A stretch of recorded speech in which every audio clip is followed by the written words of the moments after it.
widely recognized as accounting guru, CADG Sharma is a beacon of hope for thousands of students who want to get recognized as professional chartered accountants. Sharma sir is the founder and director of DG Sharma CAPS, which is the renowned institute of CA and CS aspirants. The institute is also home to the students of 11th and 12th for both states and CBSE boards. Best known for teaching accounts to the students of CA Foundation, he also teaches accounts, costing, financial management and advanced accounting to the students of CA Intermediate, and financial reporting to the students of CA Final. For ease of his students, he has made books and pen drives accessible to them via his website. The students can also get access to the study material through Google Drive and Android. You can also join our online live classes from www.capslearning.org.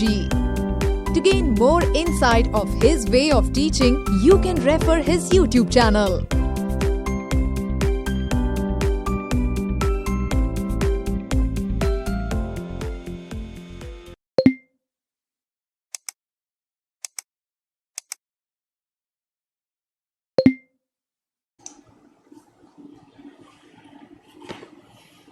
Good morning, friends.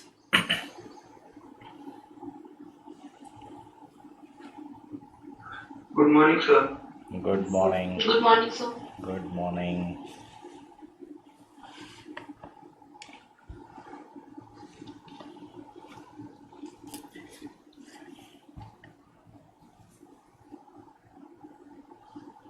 I hope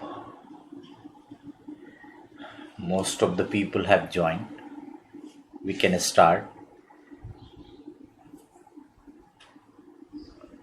so that beginning से ही time पे class शुरू करने की अपनी एक habit बन जाएगी. ठीक है friends, I welcome you all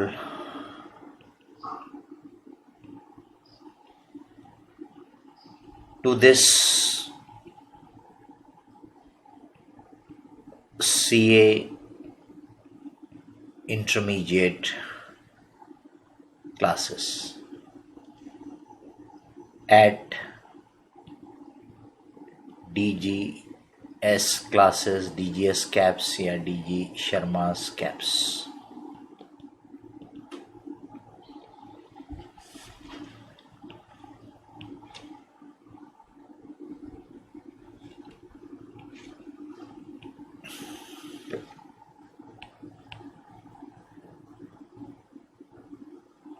Who am I? मैं कौन? मैंने आपको वेलकम किया. Who am I? तो आप में से जितने पहले से हमारे साथ जुड़े हुए हैं, कुछ लोग CA फाउंडेशन से जुड़े होंगे, कुछ लोग इवन 11th-12th से जुड़े होंगे. So they may be already knowing me, but कुछ नए स्टूडेंट भी हो सकते हैं who don't know me. तो इसलिए मैं अपना छोटा सा ब्रीफ इंट्रोडक्शन दे देता हूँ. I am DG Sharma, Devendra Sharma.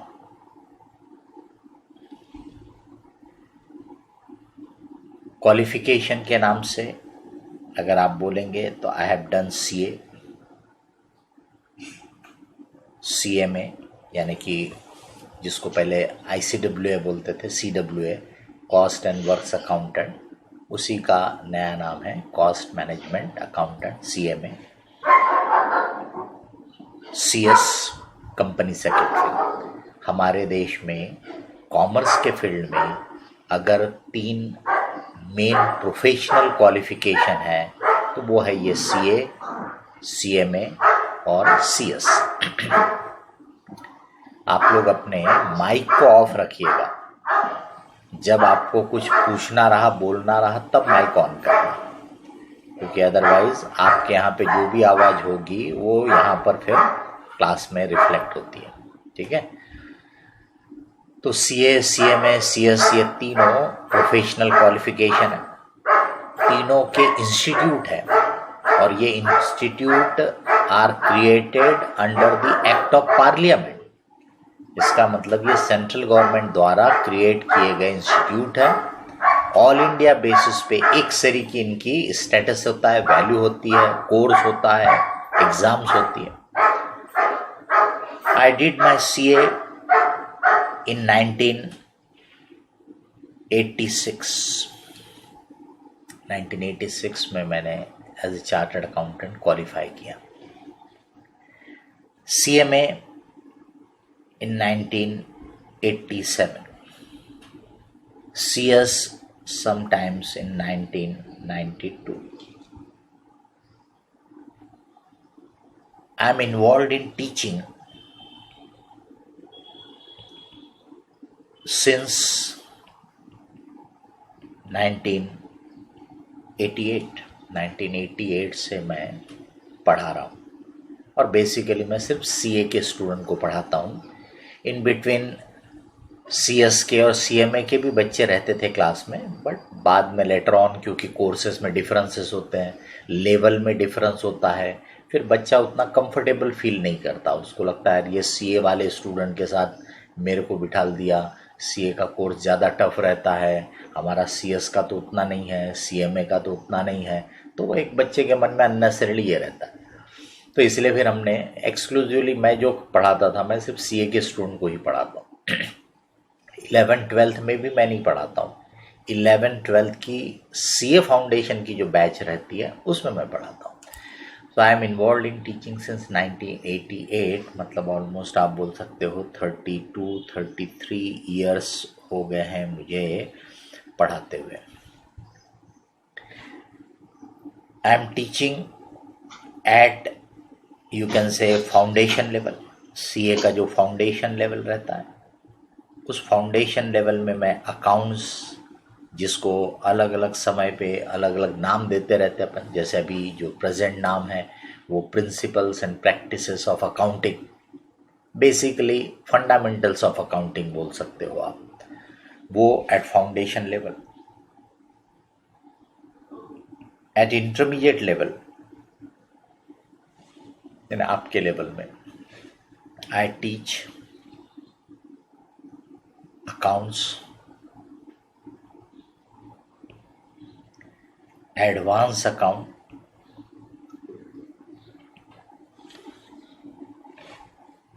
Costing, financial management.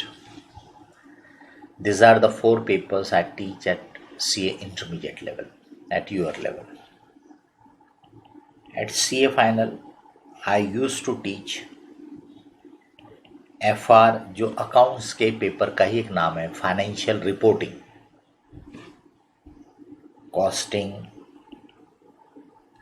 और SFM यानी स्ट्रेटेजिक फाइनेंशियल मैनेजमेंट, मतलब एडवांस लेवल का फाइनेंशियल मैनेजमेंट। फिलहाल फाइनल की क्लासेस तो नहीं ले पाता हूँ because of the time constraint, but I used to teach for a very long time these 3 papers at CA final level. I have also written certain books जो टेक्समैन ने publish किए, जो कि एक ऑल इंडिया पब्लिशर है। उन्होंने मेरी काफ़ी किताबें पब्लिश की। कुछ किताबें जो मैंने नागपुर यूनिवर्सिटी के हिसाब से लिखी थी वो सेठ पब्लिशर्स हैं मुंबई के, उन्होंने पब्लिश की। मेरे वीडियोस भी पहले टेक्समैन ने रिलीज़ किए थे, उसके बाद अभी हमारी खुद की वेबसाइट के थ्रू भी वीडियोस अवेलेबल रहते हैं, दूसरे ऑनलाइन प्लेटफॉर्म्स के थ्रू भी अवेलेबल रहता है। This is all about me, मेरे बारे में इससे ज़्यादा कुछ बताने जैसा है भी नहीं।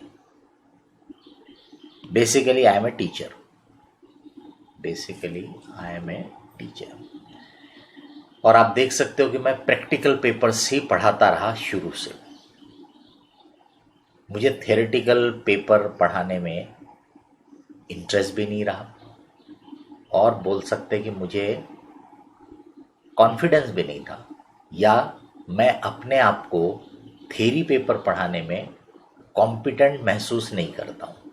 मुझे नहीं लगता है कि I can be good teacher of theoretical subject, क्योंकि हर एक टाइप के सब्जेक्ट को पढ़ाने के लिए अलग क्वालिटीज़ की ज़रूरत होती है, अलग अप्रोच की ज़रूरत होती है। तो मुझे ऐसा लगा है more fit to teach the practical papers, क्योंकि प्रैक्टिकल सब्जेक्ट मैंने जैसे पढ़े थे, I was very confident always. मुझे प्रैक्टिकल सब्जेक्ट में हमेशा अच्छे नंबर मिल जाते थे, मुझे हमेशा प्रैक्टिकल सब्जेक्ट में बहुत कॉन्फिडेंस रहा। तो इसलिए मैंने टीचिंग भी उन्हीं सब्जेक्ट की शुरू की। With the grace of God success भी मिलता चला गया, तो मैं उसी पे स्टिक हो गया। लेकिन आज असेस करूं अगर, तो मुझे लगता है कि नहीं, थ्योरी पेपर मेरे लिए it's not my cup of T. हमारे यहाँ बहुत सारे हमारे फैकल्टीज़ हैं जो थ्योरी पेपर के एक्सपर्ट हैं, तो मैं देखता हूँ कि शायद मैं उनकी तरह थ्योरी पेपर को हैंडल नहीं कर पाता। तो हर पेपर की अपनी अपनी क्वालिटीज़ होती है। मैंने तीन वेराइड सब्जेक्ट पढ़ाए, अकाउंट्स, कॉस्टिंग और फाइनेंशियल मैनेजमेंट। लेकिन मुझे ऐसा लगता था तीनों पेपर को पढ़ाने के लिए जो क्वालिटीज़ चाहिए वो एक सरी की है। ये तीनों प्रैक्टिकल सब्जेक्ट हैं, तीनों न्यूमेरिकल्स वाले सब्जेक्ट हैं, तीनों के लिए एक सरी का अप्रोच काम में आ सकता है। तो इसलिए मुझे कभी भी ऐसा नहीं लगा कि भाई मैं अकाउंट्स पढ़ा सकता हूँ तो कॉस्टिंग नहीं, या कॉस्टिंग पढ़ा सकता हूँ तो एफएम नहीं, ऐसा नहीं। देयर कैन बी टीचर जो सिर्फ अकाउंट पढ़ाते हैं, जो सिर्फ कॉस्टिंग पढ़ाते हैं, जो सिर्फ एफएम पढ़ाते हैं, हो सकते हैं, बिल्कुल होंगे। पर मुझे तीनों पेपर पढ़ाने में कभी भी कोई प्रॉब्लम नहीं रहा, और वो मैंने 1988 से पढ़ाना शुरू किया। फाइनल लेवल में मैंने तीनों पेपर पढ़ाए।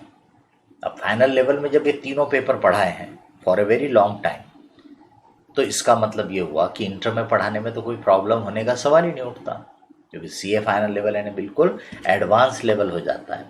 तो जब मैंने सीए फाइनल में ये तीनों पेपर पढ़ाए, accounts, costing, strategic, financial management, तो there is no issue as far as intermediate level is concern. तो फ्रेंड्स, ये तो हो गया मेरे बारे में। नाउ लिटिल अबाउट ये जो डीजी शर्मा कैप्स है, DGS caps.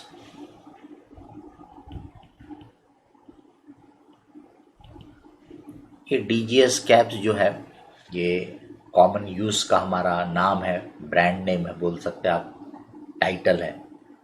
But legal entity जो है वो है कैप्स लर्निंग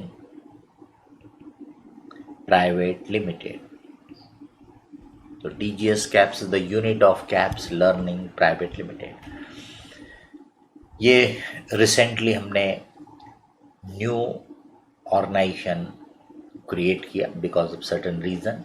वैसे कैप्स नाम से तो हम लोग 1990 से पढ़ा रहे हैं, 1990 से कैप्स नाम शुरू किया था। 1988 से वैसे मैंने टीचिंग शुरू की, बट कैप्स नाम से फॉर्मल एक ऑर्गेनाइजेशन बना करके 1990 के बाद से हमने कैप्स ब्रांड के अंदर, कैप्स नाम के अंदर टीचिंग की। कुछ समय पहले उसको किसी वजह से रीऑर्गेनाइज करना पड़ा, तब हमने उसको नया अपना जो ऑर्गेनाइजेशन था उसको डीजीएस कैप्स नाम दिया। मेरे साथ इस टीम में सभी यंग फैकल्टीज जुड़ी हुई है जो खुद अब काफ़ी एक्सपीरियंस्ड हो गए हैं। They are very enthusiastic, they are expert in their subject, they are well qualified हैं, एक्सपीरियंस्ड हैं। तो इसलिए अगर आप असेस करेंगे टोटल स्ट्रेंथ किसी भी लेवल में, आप हमारी 11th-12th की क्लास का स्ट्रेंथ देखेंगे at board, state board level या सीबीएसई लेवल, आप हमारे सीए फाउंडेशन की टीम को देखिए, सीए इंटरमीडिएट की टीम को देखिए, मुझे नहीं लगता कि आपको ऐसे कंपेरेबल टीम आसानी से मिल पाएगी। अगर आप पूरे इसको देखेंगे तो इतनी कॉम्पिटेंट टीम आपको आसानी से कंपेरेबल नहीं मिल पाएंगी। देयर कैन बी एक सब्जेक्ट अच्छा है तो दूसरा वीक हो सकता है, लेकिन हमारे यहाँ आप असेस कर लीजिए, देख लीजिए। तो डीजीएस कैप्स में हम लोगों की ये जो क्लासेस है वो चलेगी। There is a good administrative team जो हमेशा स्टूडेंट की हेल्प के लिए अवेलेबल रहती है। हमारी पूरी टीम जो स्टूडेंट की एक्टिविटी है उसको मैनेज करने के लिए, स्टूडेंट के कोई भी ग्रीवेंसेस हैंडल करने के लिए, they are always available. Almost हमारे जो बेचारे स्टाफ रहते हैं वो 24 आवर अवेलेबल रहते हैं। इसलिए हमको कई बार बोलना पड़ता है स्टूडेंट से कि भाई आप किसी भी ऑफिशियल पर्पस से हमारे स्टाफ को कांटेक्ट करो एक रीज़नेबल टाइम के अंदर। तो हम लोग कई बार उसके बारे में मैसेज भी डाल देते ग्रुप में कि भाई आप इस टाइम तक ही कांटेक्ट करो, क्योंकि क्या होता है उनको भी तो थोड़ा सा अपने पर्सनल लाइफ के लिए टाइम मिलना चाहिए, उनको भी तो थोड़ा रिलैक्सेशन होना चाहिए। अदरवाइज दिन रात वो स्टूडेंट के कॉल हैंडल करेंगे तो उनके लिए भी मुश्किल होगी, इसलिए रहता है। Otherwise they are always available. कोई भी टेक्निकल इशू आता है तो उसके लिए भी पर्सन्स है जो आपकी हेल्प के लिए अवेलेबल रहते हैं।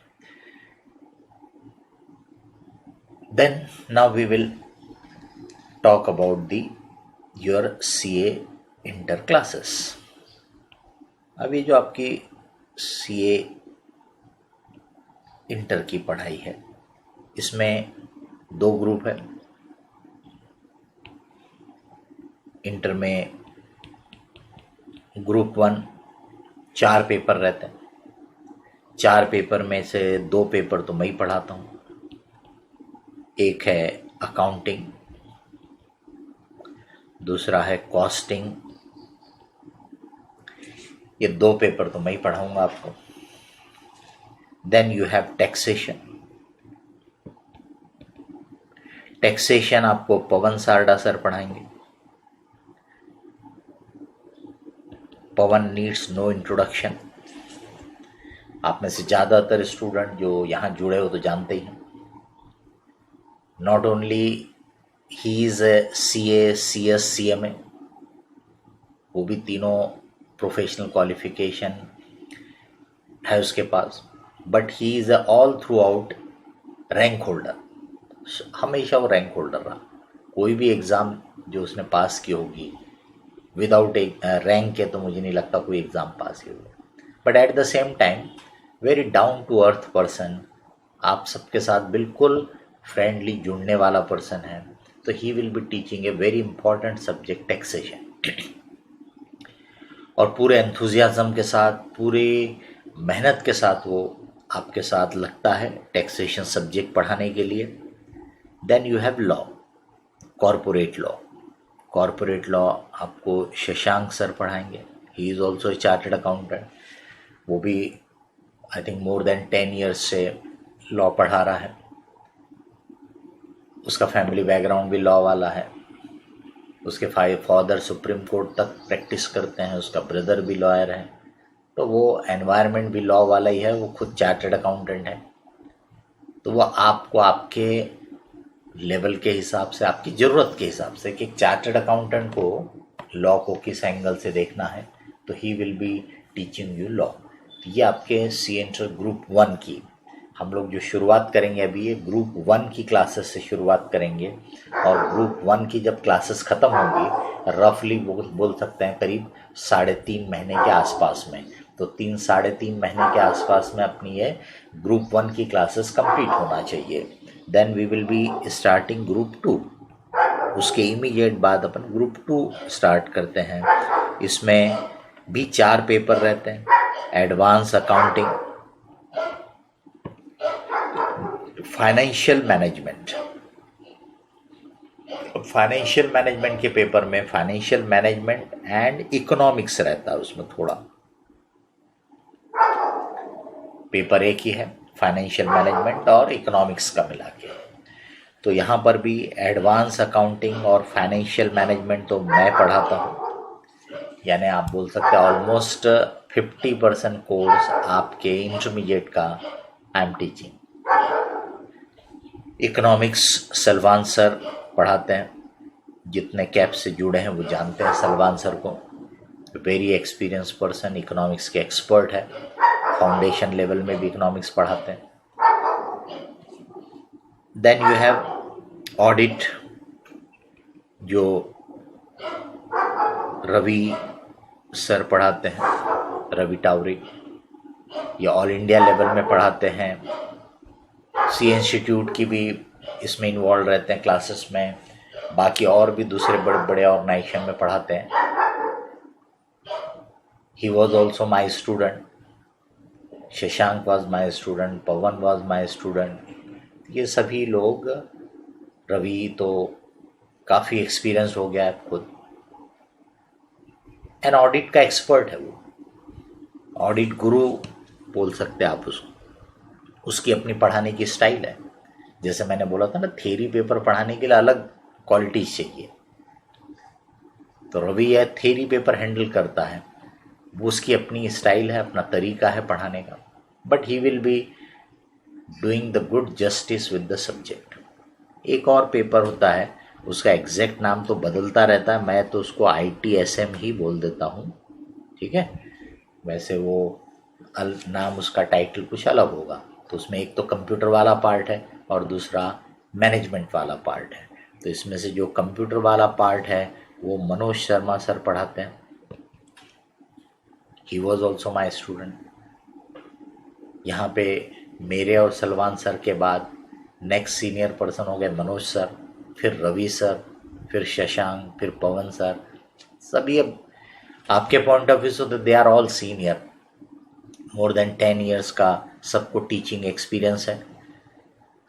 मनोज सर को तो शायद 20-25 साल का होगा, रवि सर को भी 18-20 साल का एक्सपीरियंस होगा.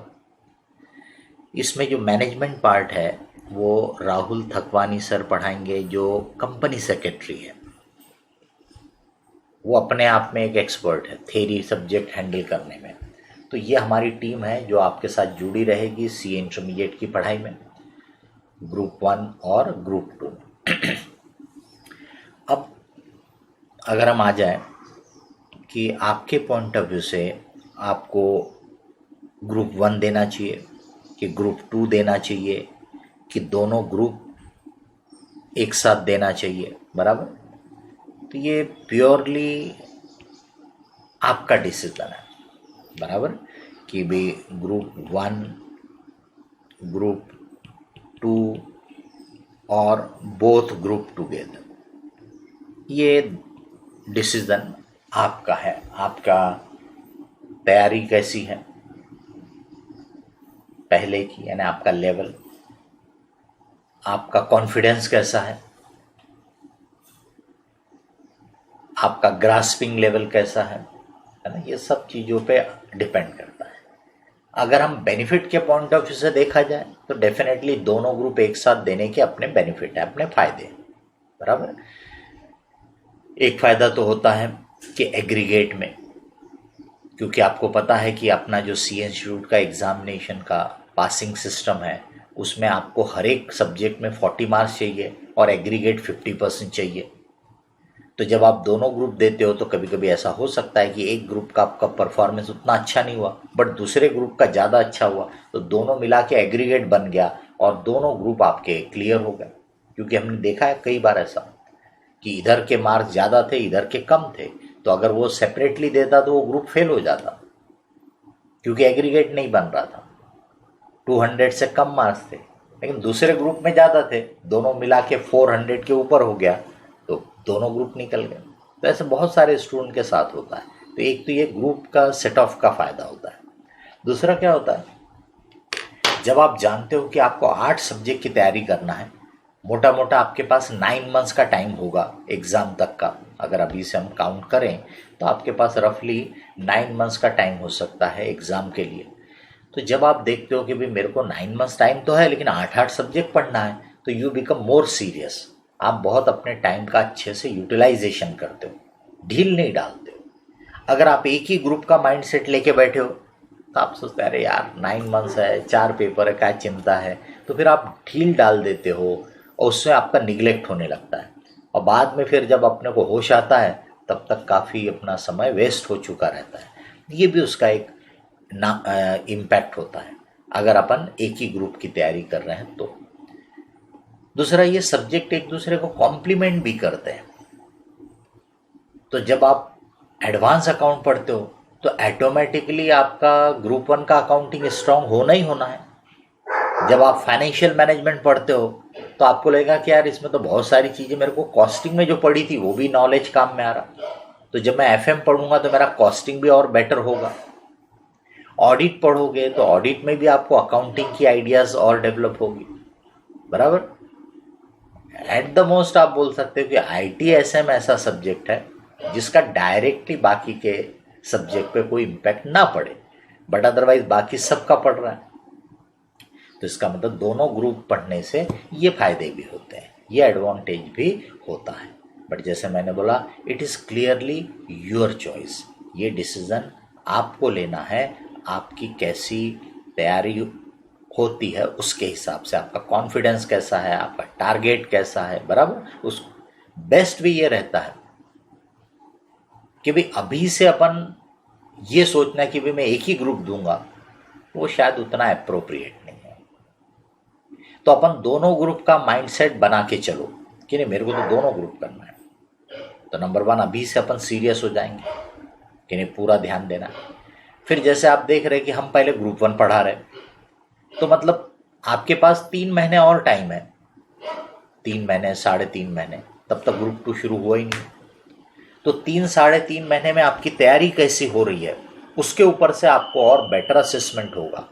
अभी आपको पता नहीं है इंटरमीडिएट के सब्जेक्ट के बारे में, उसके लेवल के बारे में, तो अभी से आप अगर माइंड बना लोगे कि मेरे को एक ही ग्रुप देना है, तो वो तो मेरे ख्याल से अप्रोप्रिएट नहीं है।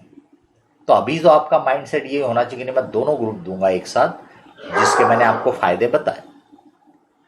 और फिर 3-3.5 महीने में जब आपका ग्रुप 1 का कोर्स खत्म होते आता है, उस समय आप रीथिंकिंग कर सकते हो कि भाई आपने ग्रुप 1 की तैयारी कैसे की, अब आपको क्या कॉन्फिडेंस लेवल लग रहा है, क्या आपको लगता है कि आगे के पूरे 6 महीने सिर्फ ग्रुप 1 के लिए देना चाहिए, तो आप सिर्फ ग्रुप 1 की फिर कंटिन्यू करो, मत ज्वाइन करो ग्रुप 2 की क्लासेस फिर।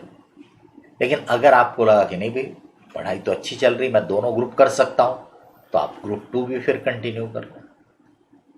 तो इसका मतलब अभी तो आपने दोनों ग्रुप का माइंडसेट बना के ही आगे बढ़ना चाहिए, बराबर है। आगे जाकर के फिर देख सकते हैं अपन कि अपने को ग्रुप 1 ही कंटिन्यू करना है कि ग्रुप 2 भी शुरू कर देना है, बराबर। उतने दिन में आपको आइडिया आ जाएगी आपके पढ़ाई से रिलेटेड, आपकी तैयारी से रिलेटेड, ठीक है। तो ये मेरा आपके लिए सजेशन है, बाकी डिसीजन तो आप ही को लेने का है। अब अगर हम बातें करें कि भाई ये जो क्लासेस है, ये जो टीचिंग है, इसका मोड के बारे में ना, टीचिंग का मोड ऑफ टीचिंग या क्लासेस का मोड, मेथडोलॉजी, तो भी एक था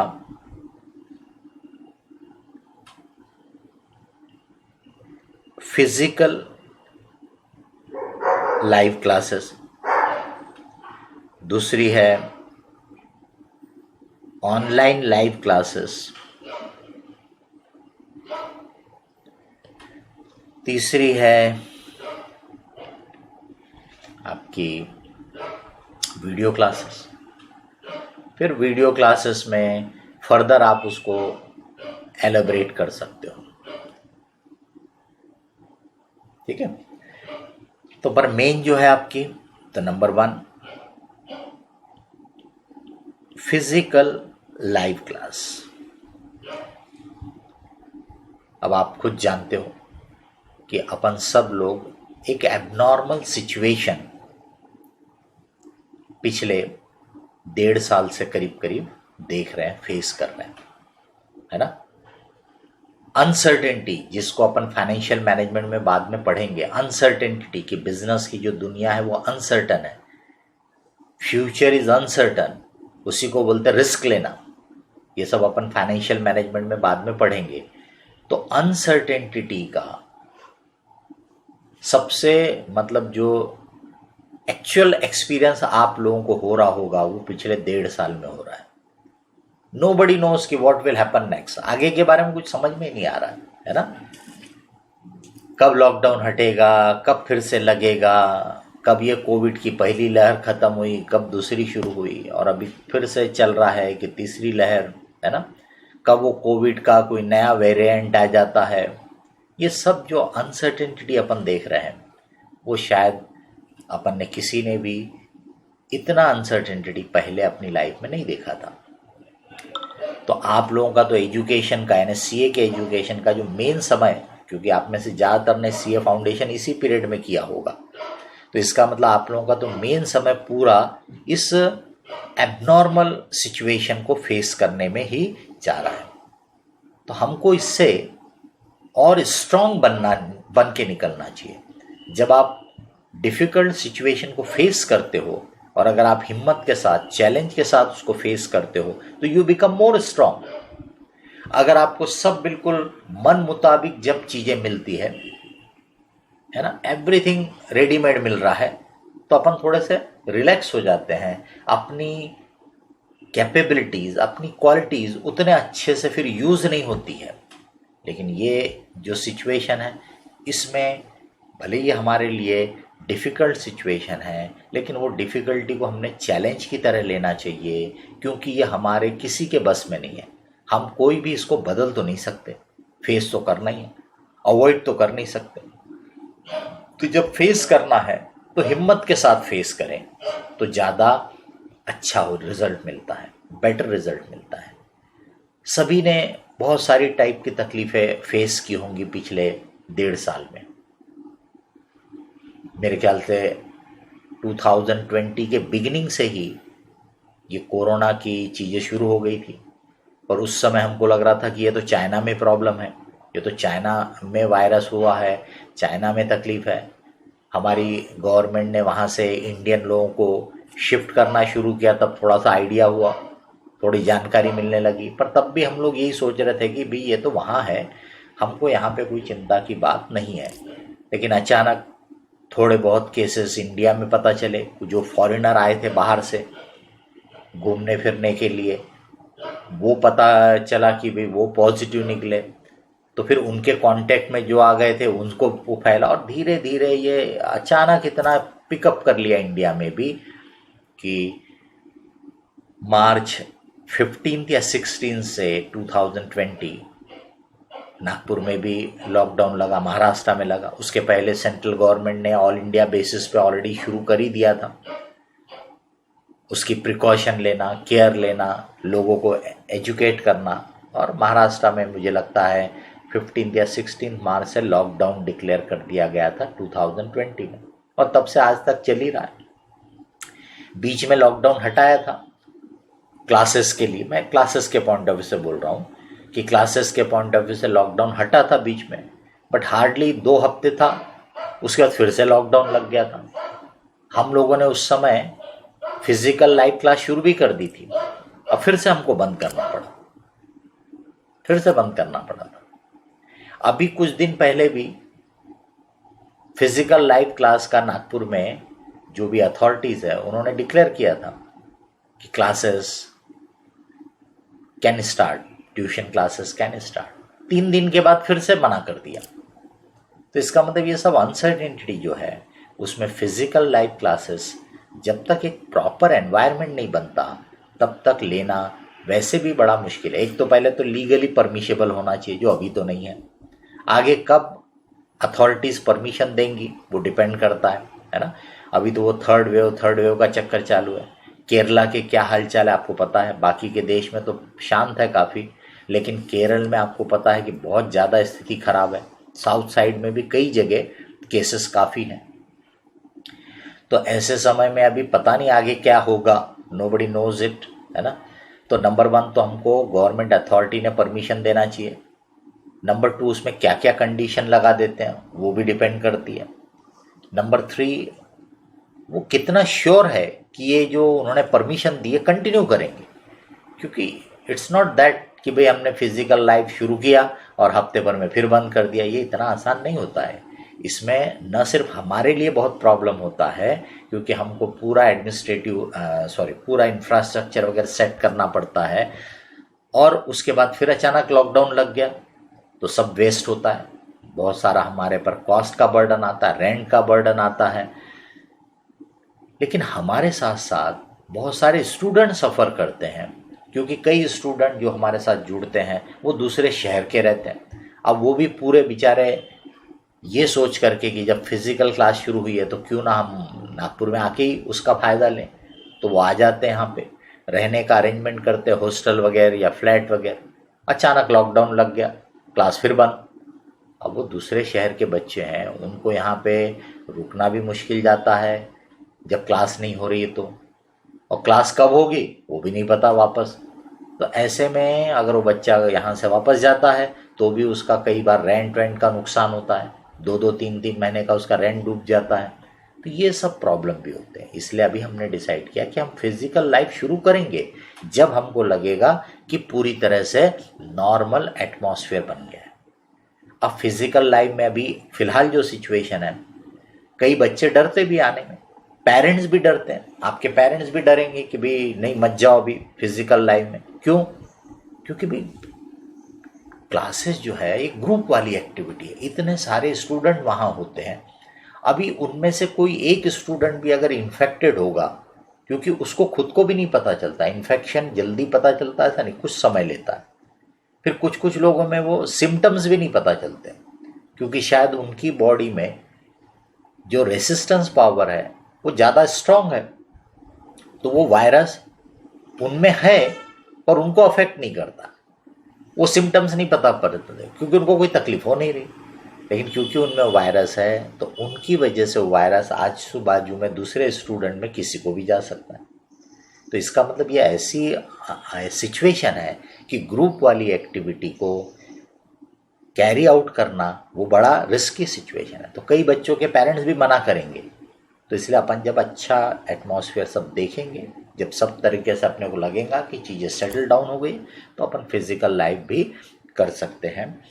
फिलहाल अपन जो है वो ऑनलाइन लाइव मोड में है। अभी मैं आपको लाइव पढ़ा रहा हूँ, कोई पुरानी रिकॉर्डिंग नहीं बता रहा हूँ, ऑनलाइन लाइव मोड में है। और जब भी अपन फिज़िकल वो मोड में जाएंगे भी, जब भी अपन फिज़िकल मोड में जाएंगे तो अपन ये दोनों जो रहेंगी अपनी कंटिन्यू होंगी। इसका मतलब ये होगा कि जो बच्चे घर पे रह के ही पढ़ना चाहते हैं तो फिज़िकल लाइव क्लास जब शुरू होगी तो उसका लाइव रिले भी हम करेंगे। इसका मतलब आपको चिंता करने की ज़रूरत नहीं है। जैसे कोई स्टूडेंट किसी दूसरे शहर में भी बैठ के पढ़ रहा है, वो बोलेगा सर फिज़िकल क्लास शुरू कर दोगे, मेरे को तो आना नहीं है नागपुर अभी भाई, जो भी कारण है, पर मैं नागपुर आके पढ़ना नहीं चाहता हूँ। तो डोंट वरी, क्योंकि हमारा ऑनलाइन लाइव मोड ये चलता रहेगा। इसका मतलब आपको घर से बैठ करके ही हमारी फिज़िकल लाइव क्लास का बेनिफिट मिलेगा। और ये हमने कर चुके हैं, क्योंकि जैसे मैंने बोला बीच में लॉकडाउन हटा था, जब हमारी पिछली बैच शुरू हो रही थी तभी लॉकडाउन हटा था, तो हमने करीब 2 हफ्ते उनको फिज़िकल लाइव पढ़ाया विथ ऑनलाइन लाइव रिले। तो हमारे पास उसकी टेक्नोलॉजी है, कॉम्पिटेंसी है, एक्सपीरियंस है, हम कर चुके हो। 15-20 दिनों क्लासेस चली थी वैसी। तो जो बच्चे यहाँ आके पढ़ना चाहते थे क्लास में, वो क्लास में आते थे। जो बच्चे घर में पढ़ना चाहते थे वो घर से पढ़ते थे और क्वेरीज वगैरह वैसे ही पूछते थे। जो बच्चा घर से पढ़ रहा वो भी क्वेरी पूछता था, क्लास में माइक में सुनाई आता था क्या पूछ रहा है, और उसका हम जवाब देते थे। तो जो क्लास में बैठे उनको भी बेनिफिट मिलता था, जो ऑनलाइन लाइव है उनको भी। तो इसलिए आपको चिंता करने की बिल्कुल ज़रूरत नहीं है। जो बच्चे ऑनलाइन लाइव ही कंटिन्यू करना चाहेंगे, फिज़िकल में नहीं आना चाहेंगे, उनको कोई फ़र्क नहीं लगेगा। उनको लगेगा कि वैसे ही चल रहा है जैसा चल रहा था। फिर फ़र्क इतना है कि अभी मैं घर पे बैठ के पढ़ा रहा हूँ, फिर मैं क्लासरूम में पढ़ाऊँगा, चीज़ उतनी ही बदलेंगी, बाकी आपके लिए कुछ नहीं बदलेगा। तो इसका मतलब जिनको फिज़िकली आके पढ़ने की इच्छा होगी वो फिज़िकली आके पढ़ेंगे क्लास में, और जिनको ऑनलाइन लाइव चलना रहा हुआ वो ऑनलाइन लाइव चलाएंगे, उसमें कोई प्रॉब्लम नहीं। तीसरा रहता है रिकॉर्डेड वीडियोस।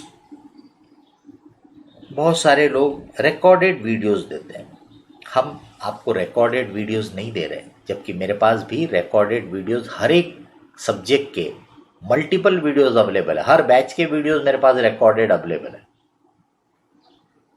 लेकिन वो वीडियोस हम आपको नहीं प्रोवाइड कर रहे हैं। हम आपको ऑनलाइन लाइव पढ़ा रहे हैं, इंटरेक्टिव क्लासेस है ये। रिकॉर्डेड वीडियो वन साइडेड हो जाता है, ये इंटरेक्टिव क्लासेस है, आप पूछ सकते हो, आप बात कर सकते हो हमारे साथ, बराबर। फिर रिकॉर्डेड वीडियोस में ही एडिशनल चीज़ें रहती है, यानी फर्दर फैसिलिटी ऐड कर दी जाती है, जैसे कि टेस्ट सीरीज़ है, या बैकअप भी जो अवेलेबल रहता है वो कब तक का अवेलेबल है ना। क्वेरी सेशंस हो सकते हैं, रिवीजन सेशंस हो सकते हैं, तो ऐसी वैल्यू एडेड और फैसिलिटी हो सकती है। हम आपको ये पूरा पैकेज एक साथ दे रहे हैं। तो हम आपको ऑनलाइन लाइव पढ़ा रहे हैं, फिजिकल जब शुरू हो जाएगा तो फिजिकल में भी अवेलेबल रहेंगे, ऑनलाइन लाइव भी रहेगा, और आपके पास हम पूरा बैकअप भी देते हैं आपकी एग्ज़ाम तक। आपकी एग्ज़ाम शायद मई 2022 की प्लानिंग आप लोगों की रहेगी, तो आपकी एग्ज़ाम तक हम पूरा बैकअप भी अवेलेबल रखते हैं, जिसको आप जितने बार चाहे देख पाओगे रिवीजन के लिए। कोई चीज़ मिस हो गई, कोई चीज़ छूट गई, तो आप आसानी से कवर कर सकते हो, बराबर। तो ये टेस्ट सीरीज़ भी होगी, रिवीजन्स भी होती है, क्वेरी सेशंस भी रहते हैं, ये सब चीज़ें आपके पास पूरा इस पैकेज में अवेलेबल। तो आपको online live, physical live, recorded videos, मतलब पुराने बैच के नहीं बल्कि आपकी बैच के, यही बैच के रिकॉर्डेड वीडियोस आपके एक ऐप है उसमें अवेलेबल रहेंगे अप टू योर एग्ज़ाम तक अवेलेबल रहेंगे। टेस्ट सीरीज रहेगी, रिवीजन रहेगा, क्लास टेस्ट रहेंगे, इतनी सारी चीज़ें अवेलेबल रहेंगी। Now it's for you to take the full advantage of it. पूरा बेनिफिट लेना है आपका काम है। अभी आप में जितने ने सीए फाउंडेशन एग्ज़ाम दिया था, रिज़ल्ट अभी आया नहीं है, तो इसलिए कई बच्चों के मन में वही चल रहा है कि भाई हम क्लास ज्वाइन करें कि नहीं करें। तो हमने जब एक गाइडेंस सेशन लिया था, उसमें भी बोला था मैंने आपको कि भाई आपके ज्वाइन कर लेने से यू डोंट लूज़ एनीथिंग। तो सपोज़ अब रिज़ल्ट कब आएगा तो पता नहीं, अगर पक्का होता कि रिज़ल्ट 10 तारीख को आ रहा तो मान लो हम पोस्टपोन भी कर देते कि 10 दिन के लिए चलो क्लास पोस्टपोन कर दो, बट ये अनसर्टेनिटी है, रिज़ल्ट कब आएगा पक्का पता नहीं, तो कितने दिन वेट करेंगे ना। क्योंकि जो अगली एग्ज़ाम होने वाली है दिसंबर में होने वाली है, दिसंबर में एग्ज़ाम होगी, मतलब फरवरी में उनका रिज़ल्ट आ जाएगा, मिड फरवरी तक। तो इसका मतलब हमको नेक्स्ट बैच जो है 1 मार्च से शुरू कर देना चाहिए। अब 1 मार्च से शुरू कर देना है तो हमारे को ये बैच कंप्लीट करने के लिए जो आपकी है 6 मंथ टाइम लगता है। तो अगर हमने आज 1 सितंबर से शुरू कर दिया तो हम फरवरी एंड तक आपके दोनों ग्रुप की क्लासेस कंप्लीट कर पाएंगे, 6 महीने दोनों ग्रुप के लिए। तो मतलब आज से शुरू करेंगे तो फरवरी एंड, तो हम 1 मार्च से नई बैच शुरू कर सकते हैं। अब अगर हम इसको रिजल्ट तक वेट करते जाएं, डिले करते जाएं, तो इसका मतलब उधर की बैचेस हमारे लिए मुश्किल हो जाएगा, वो हम टाइम पे शुरू नहीं कर पाएंगे। सेकेंडली, आप रिजल्ट का इंतजार करते हुए टाइम वेस्ट करोगे, तो उससे अच्छा है पढ़ाई शुरू कर दो। तो आपके जो भी साथी अभी भी अनसर्टन मूड में होंगे, करूं कि नहीं करूं, उनको बोल सकते हैं भाई क्या नुकसान है, क्लास तो शुरू कर दो। अनफॉर्चुनेटली अगर रिजल्ट अनफेवरेबल भी आया तो आपकी फीस रिफंडेबल है, तो आपको चिंता करने की जरूरत नहीं है। You don't lose anything in terms of finance, पैसे में आपका कोई नुकसान नहीं। और कुछ दिन पढ़ लोगे इंटरमीडिएट लेवल का तो कुछ ना कुछ तो काम आता ही है, वो आपका कॉन्फिडेंस ही बढ़ा सकता है, आपको एक आइडिया दे सकता है कि इंटरमीडिएट लेवल में क्या कैसा पढ़ रहे थे अपन, है ना। तो इसलिए जो स्टूडेंट अभी भी इस डायलेमा में है कि क्लास अभी शुरू करें या बाद में, तो उनके लिए बेस्ट ऑप्शन है अभी। रिजल्ट आने के बाद हमारे पास फिर से नई बैच लेना इतना टाइम नहीं है, समझ रहे हैं आप। देखो मेरे को 4 पेपर पढ़ाने के हैं, 4 पेपर मैं फिर से नहीं पढ़ा सकता। 6 महीने में मैं पढ़ा रहा हूँ, यही मेरे लिए बहुत ये हो जाता है कि भाई ये 6 महीने में 4 पेपर पढ़ाना, फिर अगले 6 महीने में फिर 4 पेपर, यानी साल में 2 बार। अब इसमें और बैच शुरू करना, इट इज़ जस्ट इम्पॉसिबल। तो इसका मतलब जिनको भी पढ़ने की इच्छा है उन्हें जल्द से जल्द शुरू कर देना चाहिए, बराबर। तो चलिए, ये था एक जनरल इंट्रोडक्टरी पार्ट।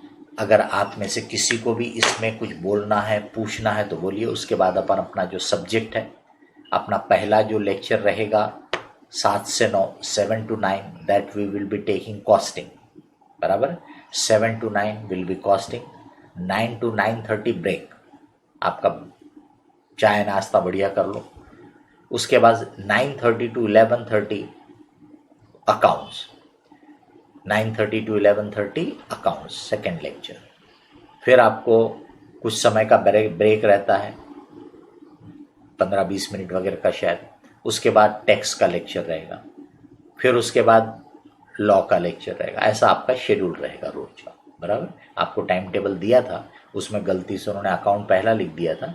तो पहला रहता है कॉस्टिंग, दूसरा रहता है अकाउंट, तीसरा टैक्स और चौथा लॉ का क्लास, ठीक है। तो अब अपन कॉस्टिंग शुरू करें। उसके पहले अगर किसी को भी कुछ भी बोलना है, पूछना है तो बताइए।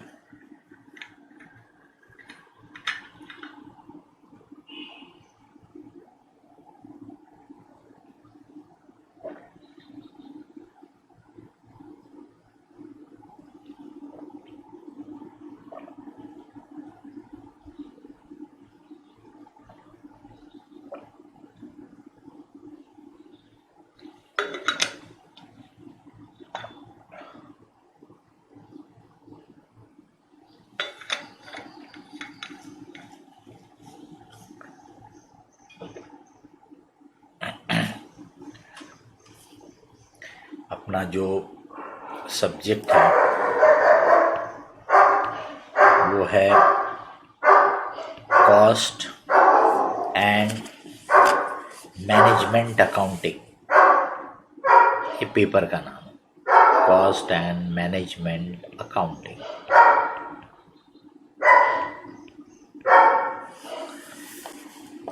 तो पहले अपन इसके एक इंट्रोडक्टरी, एक जनरल आइडिया डेवलप करेंगे, क्योंकि आप सभी के लिए ये एक नया सब्जेक्ट है, बराबर। कॉस्ट अकाउंटिंग या कॉस्ट एंड मैनेजमेंट अकाउंटिंग, ये आप सभी के लिए एक नया सब्जेक्ट है। तो इसलिए पहले अपन उसका एक थोड़ा सा ओवरव्यू लेंगे, एक थोड़ी सी जनरल आइडिया लेंगे। उसके बाद फिर अपन इसके एक एक चैप्टर पढ़ना शुरू करेंगे। तो सबसे पहले तो वर्ड ये जो है हमारा कॉस्ट,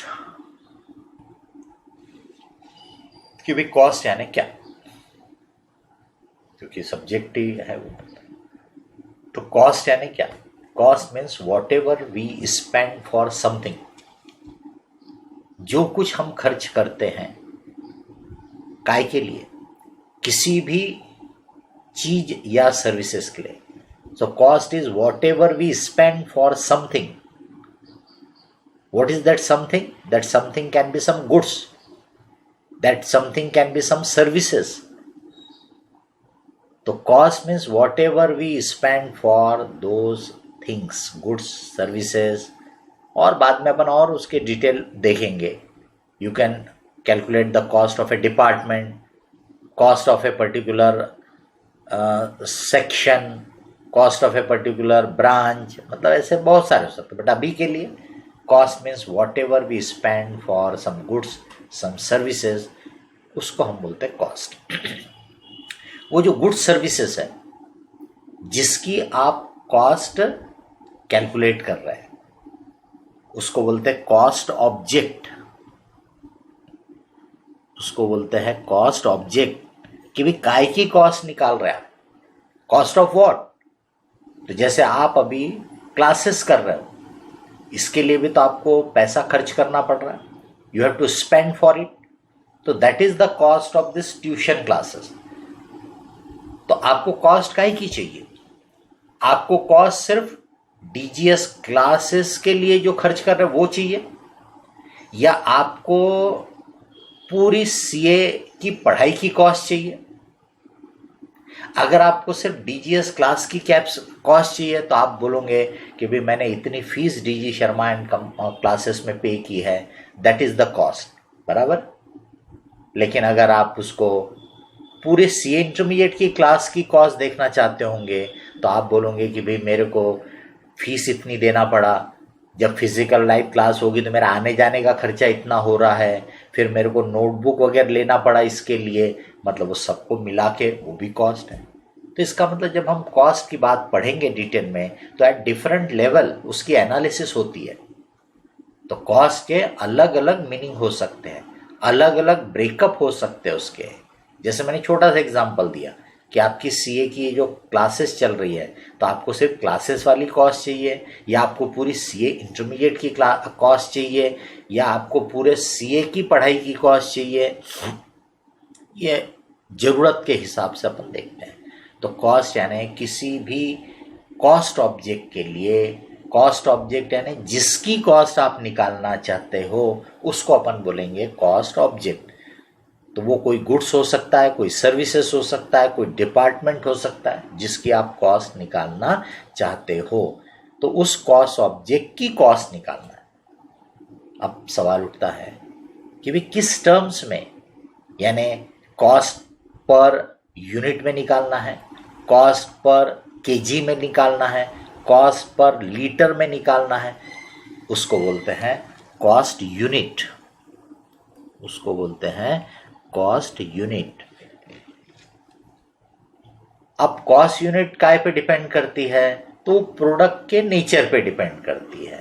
वो प्रोडक्ट को आप किस फॉर्म में कमर्शियल दुनिया में डील करते हो, वो प्रोडक्ट में जो खरीदने और बेचने वाले हैं वो किस टर्म्स में उसको मेजर करते हैं, वो किस टर्म में उसका प्राइस फिक्स करते हैं, उसको अपन बोलेंगे कॉस्ट यूनिट। तो आप खुद जानते हो, आपने मार्केट में देखा होगा, तो कोई लिक्विड चीज होगी तो वो लीटर्स में बात होती होगी, कोई कपड़े जैसी चीज होगी तो मीटर्स में बात होती है, पर बहुत सारी चीजें वो नंबर ऑफ यूनिट्स में बात होती होंगी। कोई चीज होगी जो वेट में मेजर की जाती है, जैसे आपके फ्रूट्स होंगे, वेजिटेबल्स होंगे, तो उनको आप केजीज में बात करते हो, बराबर। तो इसका मतलब कॉस्ट यूनिट बेसिकली डिपेंड करता है प्रोडक्ट के नेचर पे। तो जैसा प्रोडक्ट का नेचर होगा, जैसा उसको कमर्शियल दुनिया में लोग हैंडल करते होंगे, उस टर्म्स में अपन उसकी कॉस्ट निकालते हैं। फिर एक कॉस्ट यूनिट में भी, जैसे वेट वाली कॉस्ट यूनिट है वेट, तो वेट वाले में भी केजीज में बात करना चाहते हैं आप कि टन्स में बात करना चाहते हैं आप? तो भाई कॉस्ट किसी चीज की केजी में भी निकाली जा सकती है और उसी की कॉस्ट टन्स में भी निकाली जा सकती है। तो ये काय पे डिपेंड करेगा? ये डिपेंड करेगा कि आप किस लेवल में डील कर रहे हो। आप अगर लगता है कि मैन्युफैक्चरिंग वाले हो, होलसेल वाले हो, और आप केजीज में बात ही नहीं करते हो, आप केजीज में बिजनेस करते ही नहीं हो, आप टन्स में ही डील करते हो, तो फिर कॉस्ट पर केजी निकाल के क्या मतलब है? कॉस्ट पर टन निकालो। इसका मतलब ये कॉस्ट यूनिट बेसिकली डिपेंड करती है प्रोडक्ट के नेचर पे, कैसे वो हैंडल होता है, और उसका जो फर्दर जो साइज होता है वो डिपेंड करता है आपको किस टर्म्स में उसको यूज करना है। आप होलसेल लेवल में होंगे तो बड़ी यूनिट ऑफ मेजरमेंट लोगे, आप अगर छोटे ऑर्गेनाइजेशन होंगे तो आप उसकी स्मॉलर यूनिट को मेजर बेस बनाओगे, जैसे कि केजीज लेना है कि टन्स लेना है, बराबर। तो अपन आगे भी देखेंगे कॉस्ट यूनिट के बारे में। अभी मैं आपको जस्ट एक जनरल आइडिया दे रहा हूँ। तो कॉस्ट यानी whatever we spend for something, उसको बोलते हैं कॉस्ट। अब इसी में दूसरा टर्म होता है कॉस्टिंग। कई बार इस सब्जेक्ट को हम कॉस्टिंग बोल के ही काम चला लेते हैं। क्या बोलते हैं? कॉस्टिंग। तो कॉस्टिंग यानी क्या? कॉस्टिंग यानी कॉस्ट असरटेन करने की जो पूरी मेथड्स है, टेक्निक्स है, उसको बोलते हैं कॉस्टिंग। तो कॉस्ट कैलकुलेट करने की, कॉस्ट फाइंड आउट करने की, पता करने की जो पूरी प्रोसेस है, पूरी टेक्निक्स है, उसको अपन बोलते हैं कॉस्टिंग।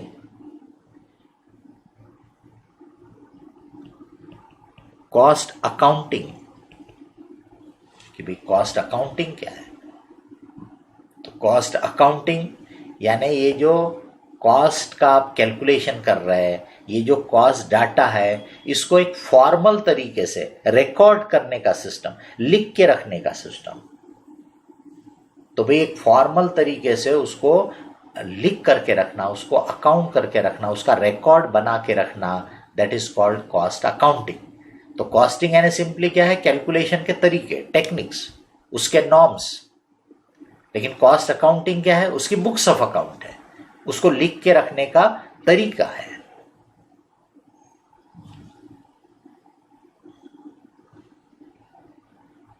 कॉस्ट अकाउंटेंसी, ये थोड़ा और ब्रॉड टर्म हो गया। कॉस्ट अकाउंटेंसी बोला तो कॉस्टिंग यानी कॉस्ट का कैलकुलेशन वगैरह करना, कॉस्ट अकाउंटिंग यानी उसको रिकॉर्ड करके रखना, लिख करके रखना, और उसको डिसीजन मेकिंग के लिए, कॉस्ट कंट्रोल के लिए, कॉस्ट रिडक्शन के लिए यूज करना, उस पूरी इंफॉर्मेशन को बिजनेस को अच्छे से चलाने के लिए यूज करना, इस पूरे को अपन बोलेंगे कॉस्ट अकाउंटेंसी।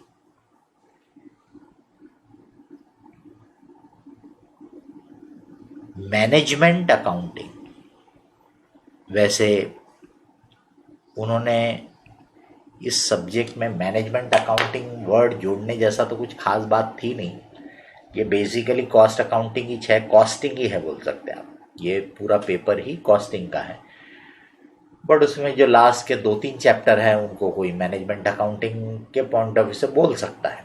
अब मैनेजमेंट अकाउंटिंग क्या है तो आपको ख्याल होगा, सीए फाउंडेशन में जब अपन ने चैप्टर 1 थ्योरेटिकल फ्रेमवर्क पढ़ा था तब अपन ने अकाउंटिंग की 3 ब्रांचेस की बात की थी, financial accounting, cost accounting and management accounting. ठीक है, तब आपको बोला था कि कॉस्ट अकाउंटिंग आप आगे पढ़ोगे इंटरमीडिएट में। अब मैनेजमेंट अकाउंटिंग आपको तब भी बोला था कि अपने आप में ये कोई सेपरेट बुक्स ऑफ अकाउंट लिखने का तरीका नहीं है। तो मैनेजमेंट अकाउंटिंग बेसिकली एक रिपोर्टिंग वाला सिस्टम है कि इंफॉर्मेशन प्रोवाइड करना, जो मैनेजमेंट है, जो डिसीजन मेकर है, जो बिजनेस को चला रहे हैं, उनको इंफॉर्मेशन प्रोवाइड करने का जो एक सिस्टम होता है उसको अपन बोलते हैं मैनेजमेंट अकाउंटिंग। तो मैनेजमेंट अकाउंटिंग वाला इंफॉर्मेशन कहाँ से लाएगा रिपोर्ट बना के देने के लिए? वो रिपोर्ट मंथली देने की जरूरत हो सकती है, वो रिपोर्ट क्वार्टरली हो सकती है, डिपेंडिंग अपॉन किन चीज़ों की रिपोर्ट दे रहे हैं, किसको रिपोर्ट दे रहे हैं, उन सब पे डिपेंड करता है। बराबर। डेली रिपोर्ट हो सकती है, तो जो ऑपरेशनल लेवल के मैनेजर होंगे उनको डेली रिपोर्ट दी जाती होंगी। बराबर। बट जो थोड़े सीनियर लेवल के मैनेजर होंगे, जनरल मैनेजर होगा, उसको शायद मंथली रिपोर्ट दी जाती होंगी। बोर्ड ऑफ डायरेक्टर होगा, उसको शायद क्वार्टरली रिपोर्ट दी जाएगी। जो ऑपरेशनल लेवल का मैनेजर होगा उसको पूरी डिटेल्ड रिपोर्ट दी जाएगी। जैसे कि सेल्स वाला या मार्केटिंग वाला है तो उसको रोज पूरी डेटर की लिस्ट दे दी जाती है कि भाई इतने इतने लोगों से पैसा आना बाकी है, आज का सेल इतना हुआ, इस महीने का सेल इतना हुआ, इस ईयर का अब तक का है ना, जो भी डाटा है उसको डेली दिया जाता है, पूरे डिटेल दिया जाता है। बट जब जनरल मैनेजर के पास डाटा देंगे तो उसको ये डेटर की लिस्ट क्या करना, वो थोड़ो कलेक्ट करने वाला, वो थोड़ो कलेक्शन को सुपरवाइज करने वाला। तो उसको क्या किया जाएगा, काम की चीज जो उसके काम की है वो इंफॉर्मेशन दी जाएंगी। तो वहां पर हो सकता है कि डेटर्स का सिर्फ ब्रेकअप, कि डेटर जो हमारे हैं इतने 30 दिन पुराने हैं, इतने 60 दिन पुराने, इस टाइप का समराइज डाटा दिया जाएगा। जब बोर्ड ऑफ डायरेक्टर को दिया जाएगा तो बोर्ड ऑफ डायरेक्टर को ओवरऑल फाइनेंशियल चीज़ों की जानकारी दी जाएगी कि भाई हमारा 3 महीने में टर्नओवर कैसा हुआ, हमारी 3 महीने की प्रॉफिटेबिलिटी कैसी है, हमारा 3 महीने में और क्या इंपॉर्टेंट चीज़ है, ऐसा रहता है। तो that is all called management accounting. Management accounting के लिए सेपरेट बुक्स ऑफ अकाउंट नहीं होती है। मैनेजमेंट अकाउंटिंग यानी इंफॉर्मेशन प्रोवाइड करने का, रिपोर्ट्स देने का, बना करके अलग अलग मैनेजमेंट लेवल को उसका जो सिस्टम है वो कहलाता है मैनेजमेंट अकाउंटिंग। मैनेजमेंट यानी जो बिजनेस को मैनेज कर रहे हैं, जो ऑर्गेनाइजेशन को मैनेज कर रहे हैं, चला रहे हैं, है ना, उनको अपन बोलते हैं मैनेजमेंट। तो उनकी मदद करने वाला जो सिस्टम है वो मैनेजमेंट अकाउंटिंग। इंफॉर्मेशन कहाँ से लाएंगे, तो फाइनेंशियल अकाउंटिंग से आ सकती है, कॉस्ट अकाउंटिंग से आ सकती है, कोई मेमोरेंडम रिकॉर्ड रहेंगे उस पे से आ सकती है। ये सब इंफॉर्मेशन को अच्छे तरीके से प्रॉपर रिपोर्ट बना के प्रेजेंट करना। तो इस सब्जेक्ट यानी इस जो पेपर है इसमें बेसिकली आप कॉस्ट अकाउंटिंग ही पढ़ते हो, पूरी पूरी कॉस्टिंग ही है। मैनेजमेंट अकाउंटिंग में पहले पढ़ाया जाता था ratio analysis, cash flow, fund flow, ये सब चीज़ें कॉस्टिंग के पेपर में नहीं है, वो फाइनेंशियल मैनेजमेंट में है, उसमें आप पढ़ोगे, यहाँ पर नहीं होगा। बराबर। अब हम ने कॉस्ट का मतलब जो पढ़ा कि कॉस्ट यानी किसी भी प्रोडक्ट या सर्विसेज के लिए हम जो कुछ भी खर्च करते हैं, वॉट एवर वी स्पेंड, तो वहाँ से हम आगे बढ़ सकते हैं। स्पेंडिंग यानी हमारे खर्चे, या हमने जो whatever we have incurred, हमने जो भी खर्चे इनकर किए हैं,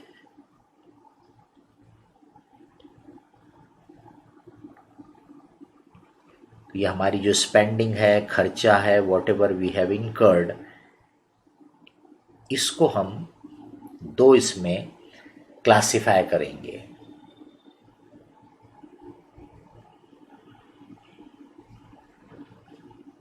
एक को हम बोलेंगे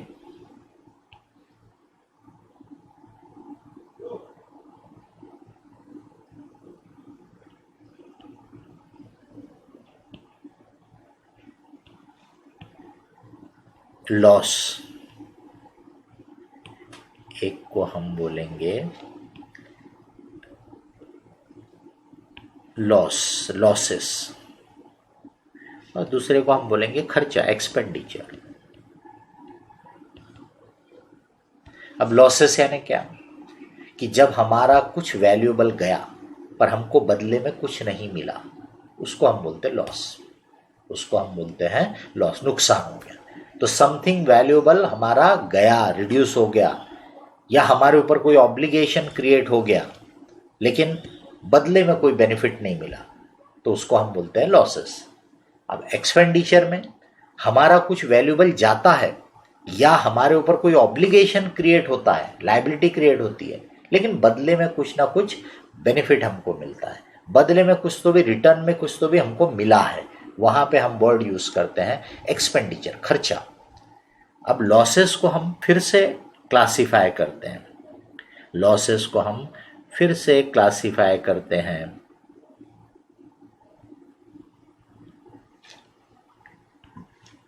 abnormal loss,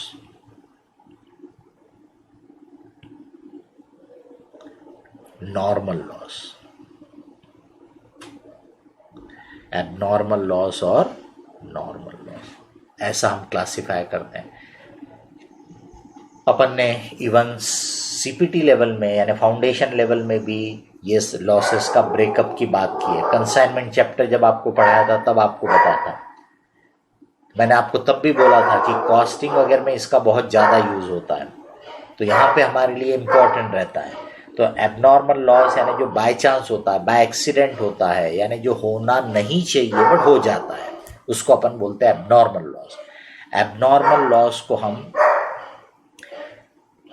excluded from cost, excluded from cost, तो जब हम कॉस्ट कैलकुलेट करते हैं तो उसमें हम एबनॉर्मल लॉस को नहीं लेते हैं, it is excluded from cost. फिर क्या करते हैं इसको, तो हम बोलेंगे इसको हम directly charge to profit and loss account, हम इसको क्या करते हैं डायरेक्टली प्रॉफिट लॉस में चार्ज कर देते हैं। नॉर्मल लॉस जो है, नॉर्मल है यानी वो हमेशा होता है, उसको हम बोलेंगे it is inherent in this type of activity, यानी ये कारोबार करोगे, ये काम करोगे तो भाई इसमें तो ये हो गई, उसको हम बोलते हैं नॉर्मल लॉस। अब एक्सपेंडिचर को हम फिर से डिवाइड करते हैं कि भाई ये जो खर्चा है इसको हम फिर से डिवाइड करते हैं।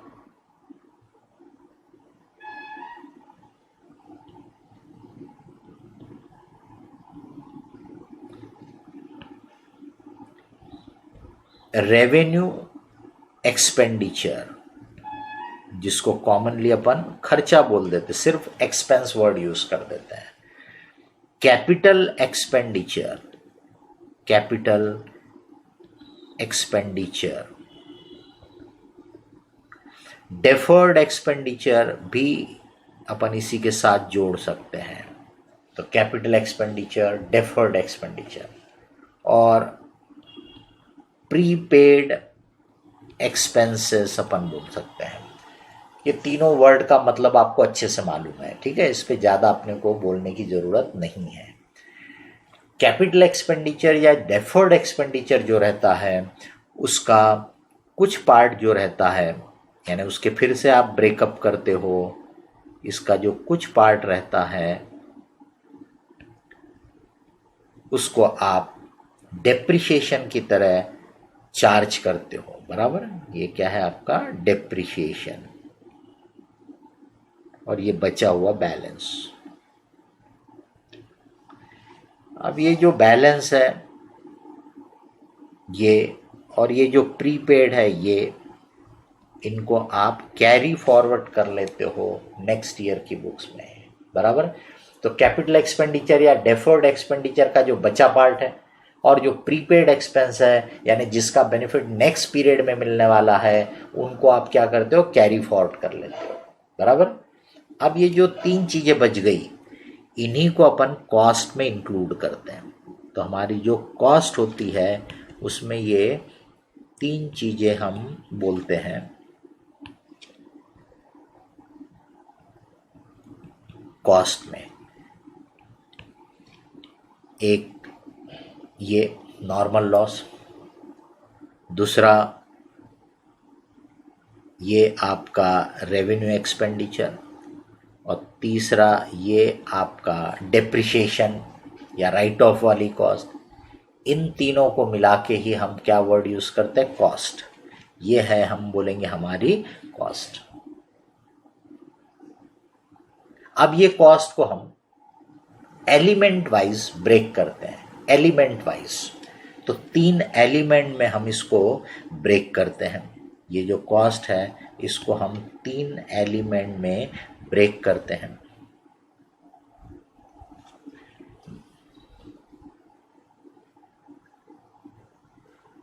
थोड़ा इधर तक ले लेता हूं।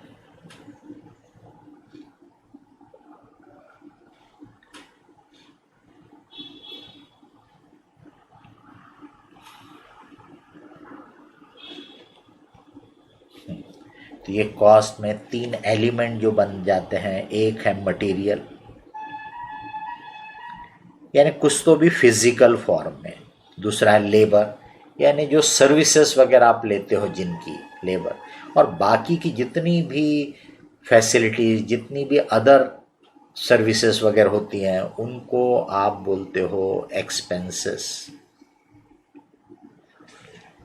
उनको आप बोलते हो एक्सपेंसेस, बराबर। अब इसमें ये जो तीनों एलिमेंट है, मटेरियल, लेबर एंड एक्सपेंसेस, इनको फिर से आप क्लासिफाई करते हो इनटू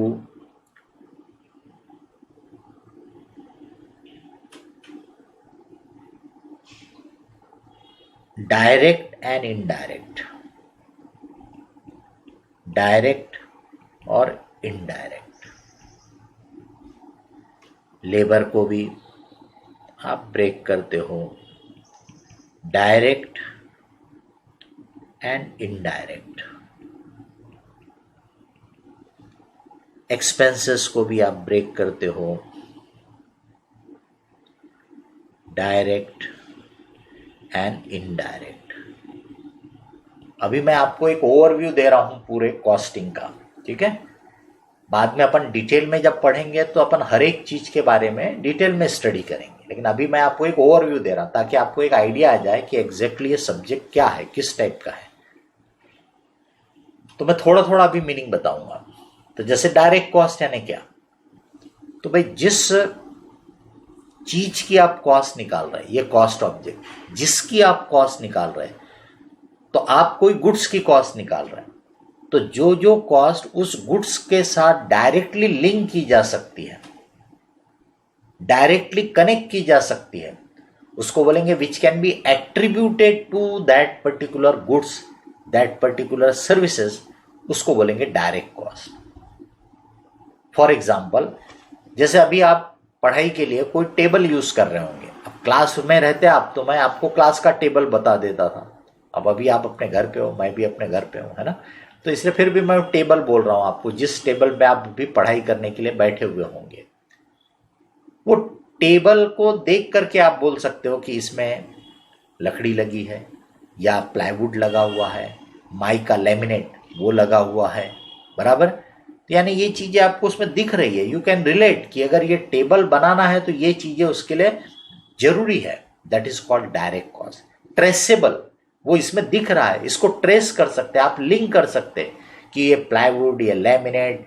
फिर आपको प्लाईवुड और लैमिनेट दिख रहा है, फेविकॉल दिख नहीं रहा है, लेकिन आपको मालूम है कि ये लैमिनेट इस प्लाईवुड में पेस्ट करने के लिए फेविकॉल यूज किया गया है। इसका मतलब बगैर फेविकॉल के तो बन नहीं सकता था। तो वो डायरेक्टली ट्रेसेबल है, लिंक्ड है, तो उनको हम बोलते हैं डायरेक्ट कॉस्ट। जो आपके प्रोडक्ट सर्विसेज के साथ आप डायरेक्टली एसोसिएट कर सकते हो, लिंक कर सकते हो, एट्रीब्यूट कर सकते हो, उसको बोलते हैं डायरेक्ट कॉस्ट।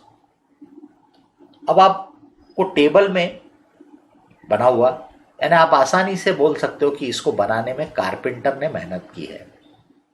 इसका मतलब कारपेंटर को आप उस टेबल के साथ, कारपेंटर का जो लेबर है, कारपेंटर का जो मेहनत है, वो उस टेबल के साथ आप लिंक कर सकते हो, एसोसिएट कर सकते हो। बगैर कारपेंटर के वो टेबल बन नहीं सकता था। बट आप बताइए कि जो फैक्ट्री का सुपरवाइजर होगा, जो फैक्ट्री का मैनेजर होगा, क्या आप बोल सकते क्या कि ये टेबल बनाने के लिए फैक्ट्री मैनेजर ने पक्का ध्यान दिया है, काम किया है, उसने 1 घंटा दिया है, ऐसा बोल सकते क्या? नहीं। फैक्ट्री मैनेजर या सुपरवाइजर ने ओवरऑल काम किया है, जो ऑर्गेनाइजेशन के लिए जरूरी है, फैक्ट्री को अच्छे से चलाने के लिए जरूरी है। बट फैक्ट्री मैनेजर ने या सुपरवाइजर ने ये टेबल के लिए कुछ काम नहीं किया, तो उसको बोलेंगे इनडायरेक्ट कॉस्ट। उसको क्या बोलेंगे? Indirect cost. तो कारपेंटर का जो एफर्ट्स है वो डायरेक्ट कॉस्ट है, सुपरवाइजर का, फैक्ट्री मैनेजर का जो एफर्ट्स है इनडायरेक्ट कॉस्ट है। प्लाईवुड, लैमिनेट, फेविकॉल, नेल्स, ये जो है डायरेक्ट कॉस्ट है। पर आप बताइए कि वो प्लाईवुड को कट करने के लिए भी तो मशीन वगैरह लगती है, वो मशीन में भी तो पार्ट्स वगैरह रहते जो खराब होते हैं, खत्म होते हैं, कंज्यूम होते हैं।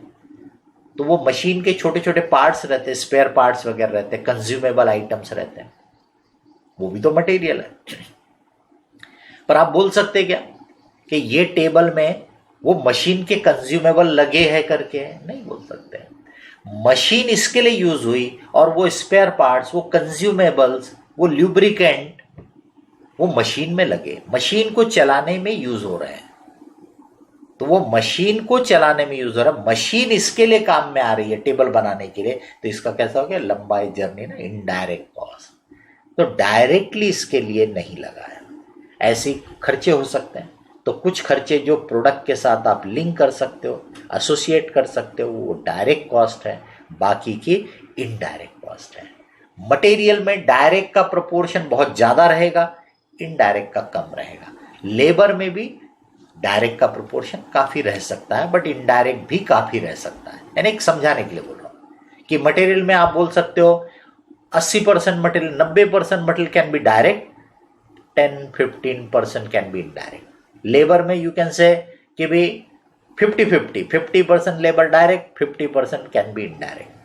बट एक्सपेंसेस में यू कैन से कि भी 10-20% expense direct, 80-90% expense indirect. Material में डायरेक्ट बहुत ज्यादा है, एक्सपेंसेस में इनडायरेक्ट बहुत ज्यादा है। खैर जैसे आप बढ़ोगे तो आपको आगे आइडिया आते जाएगी। तो अपन ने तीनों एलिमेंट को डायरेक्ट और इनडायरेक्ट में ब्रेक कर दिया। अभी जो डायरेक्ट होता है, यानी कि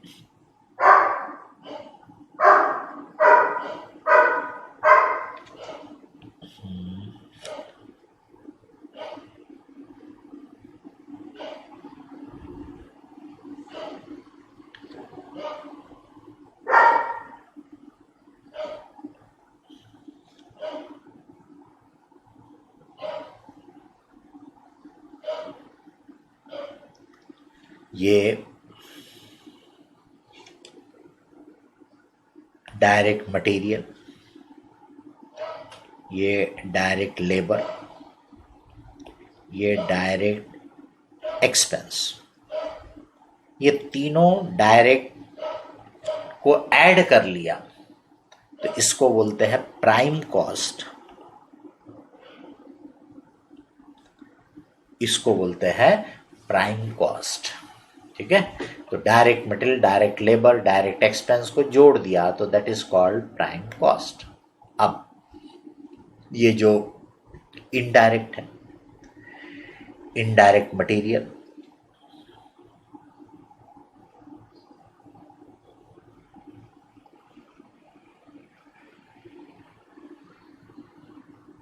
इनडायरेक्ट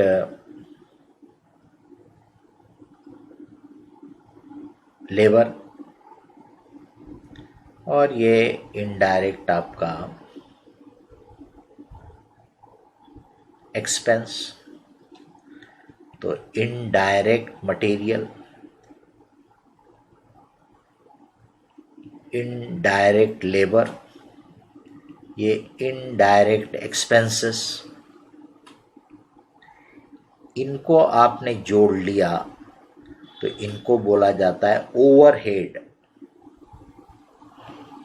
इसको बोलते हैं ओवरहेड। ओवरहेड सर के ऊपर है ना, ओवरहेड मतलब इनडायरेक्ट नेचर के खर्चे। ठीक है, तो डायरेक्ट खर्चों को ऐड कर लिया तो उसको बोला प्राइम कॉस्ट, इनडायरेक्ट वालों को जोड़ लिया तो उसको बोला ओवरहेड। अब ये ओवरहेड को भी हम फिर से क्लासिफाई करते हैं, ओवरहेड को हम फिर से क्लासिफाई करते हैं दो अलग अलग एंगल से। दो अलग अलग एंगल से हम इनको क्लासिफाई करते हैं। एक होता है जिसमें हम ये जो ओवरहेड है इनको ये ओवरहेड को हम क्लासिफाई करेंगे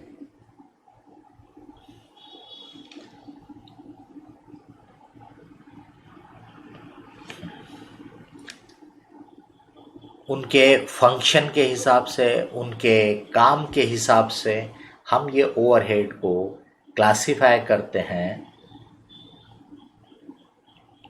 फैक्ट्री ओवरहेड। फैक्ट्री ओवरहेड बोलो, मैन्युफैक्चरिंग ओवरहेड बोलो, प्रोडक्शन के ओवरहेड बोलो।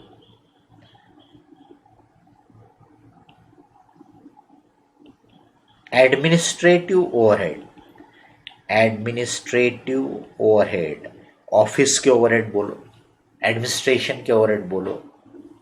और तीसरा सेलिंग एंड डिस्ट्रीब्यूशन के ओवरहेड, सेलिंग एंड डिस्ट्रीब्यूशन के ओवरहेड। ये जो क्लासिफिकेशन किया अपन ने, factory overhead, administration overhead, selling and distribution overhead, ये क्लासिफिकेशन हमारा अपनी कॉस्ट में फिर अलग अलग ऐड करने के लिए होता है। तो जब हम फैक्ट्री ओवरहेड को इसमें ऐड कर लेते हैं, जब ये फैक्ट्री ओवरहेड इसमें ऐड हो गया, बराबर, फैक्ट्री ओवरहेड यहाँ ऐड हो गया, तो अब जो आ जाता है उसको अपन बोलते हैं फैक्ट्री कॉस्ट।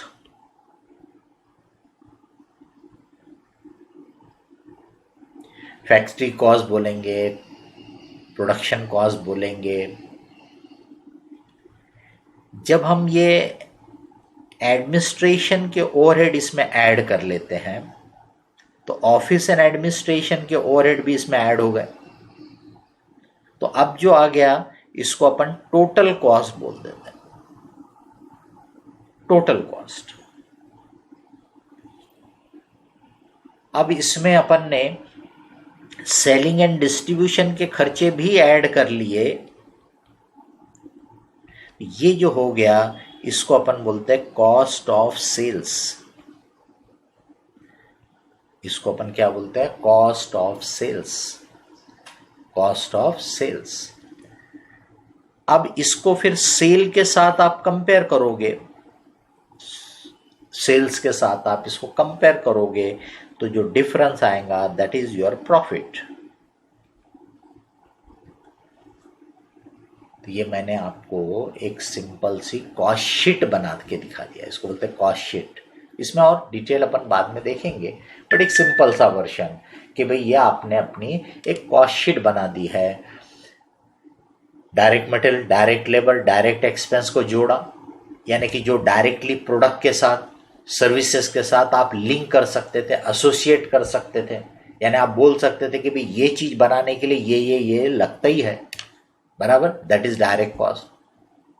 फिर जो इनडायरेक्ट थे अब उनको भी तो लेना है, क्योंकि उसके बगैर भी तो आपका काम नहीं चलेगा।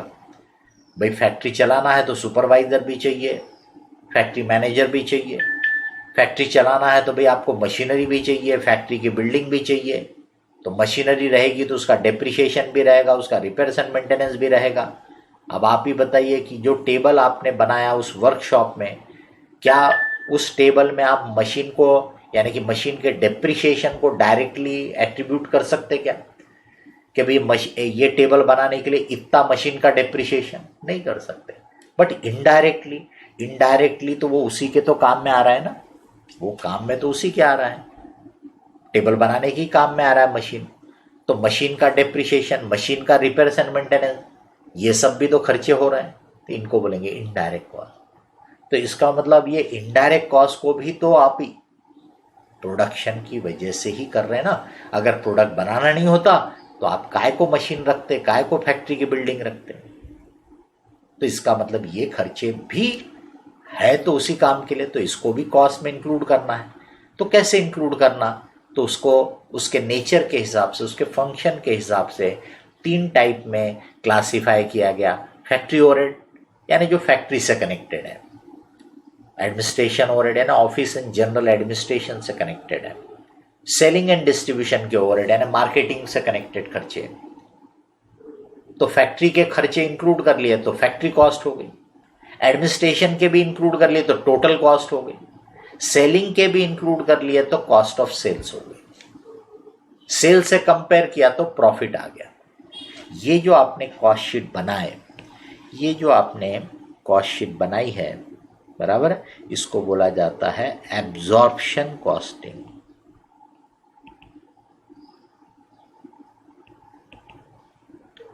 इसको बोलते हैं एब्जॉर्प्शन कॉस्टिंग। ये एब्जॉर्प्शन कॉस्टिंग हो गया आपका, ठीक है। इसके बाद ये जो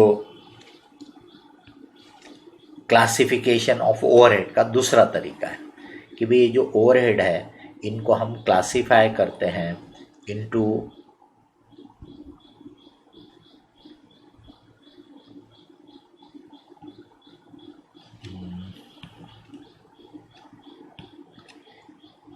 वेरिएबल ओवरहेड,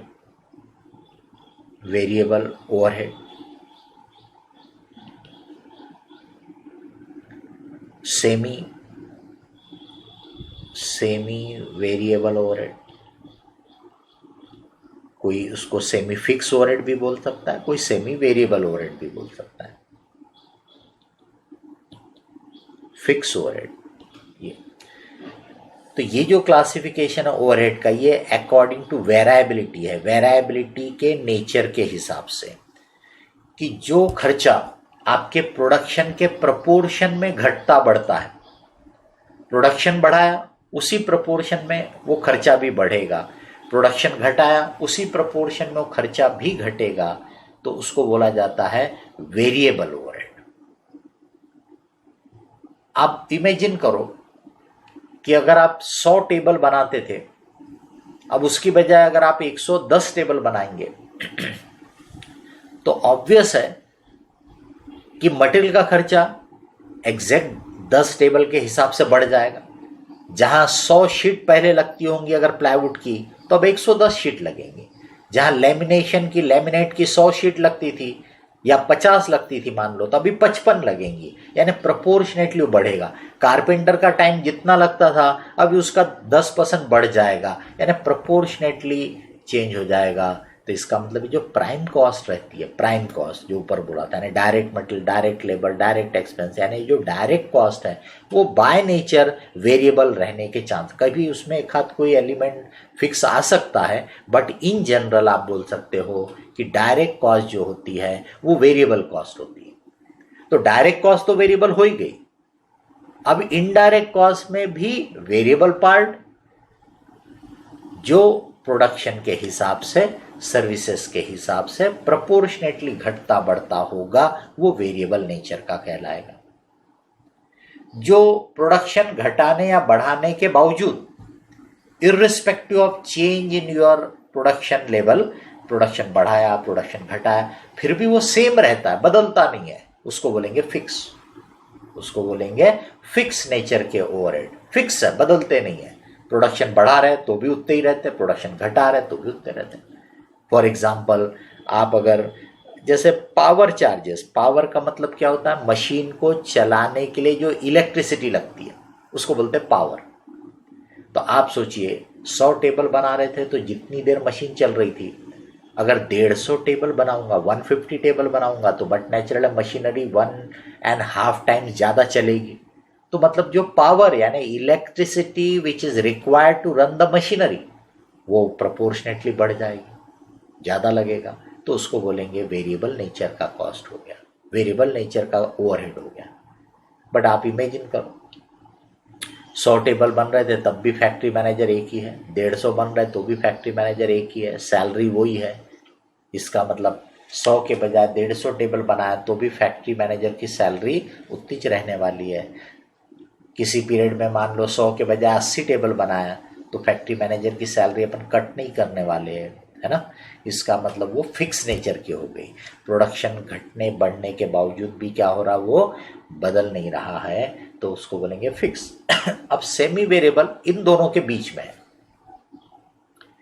जो इंक्रीज डिक्रीज ऑफ एक्टिविटी बोलो, प्रोडक्शन बोलो, तो प्रोडक्शन आप बढ़ाते या घटाते हो तो ये भी बदलता है, बट नॉट प्रोपोर्शनेटली, थोड़ा बदलता है।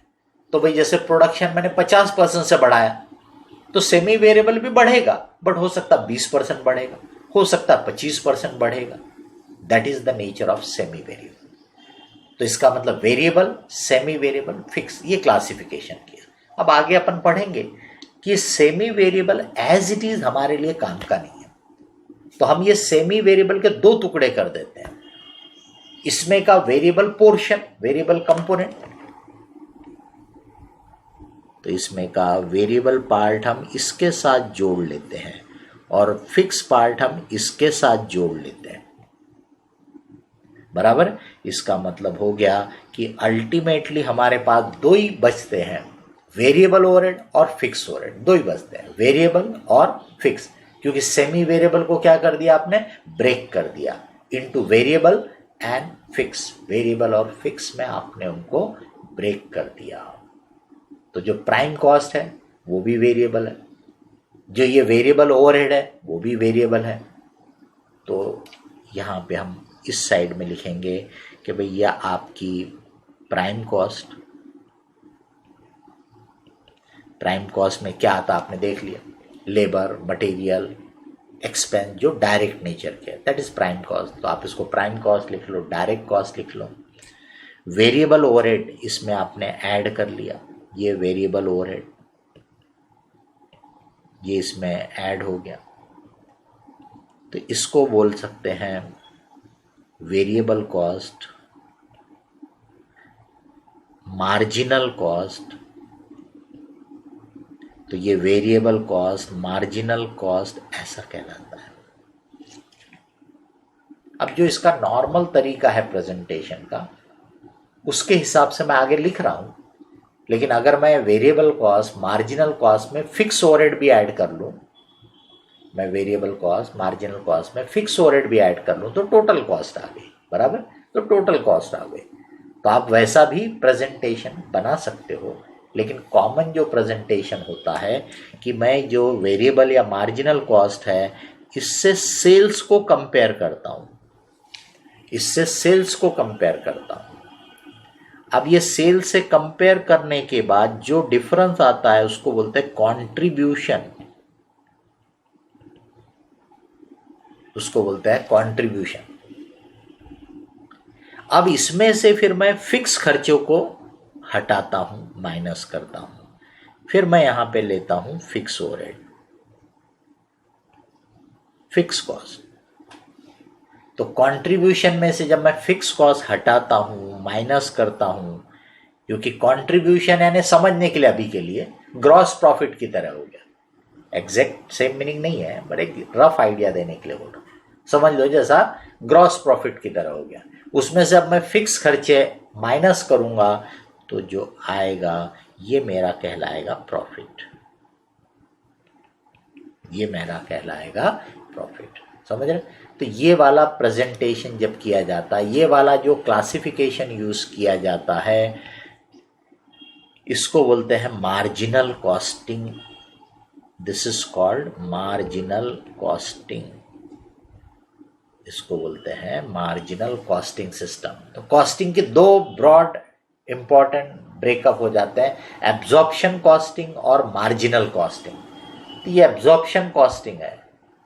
तो मेन डिफरेंस दोनों में देखो, मार्जिनल कॉस्टिंग और एब्जॉर्प्शन कॉस्टिंग में मेन डिफरेंस है कि ये जो इनडायरेक्ट नेचर की कॉस्ट है, ये जो ओवरहेड है, इनको कैसे कॉस्ट में इंक्लूड किया जा रहा है, एडमिनिस्ट्रेशन, फैक्ट्री, सेलिंग ऐसा क्लासिफाई करके, या वेरिएबल और फिक्स ऐसा क्लासिफाई करके।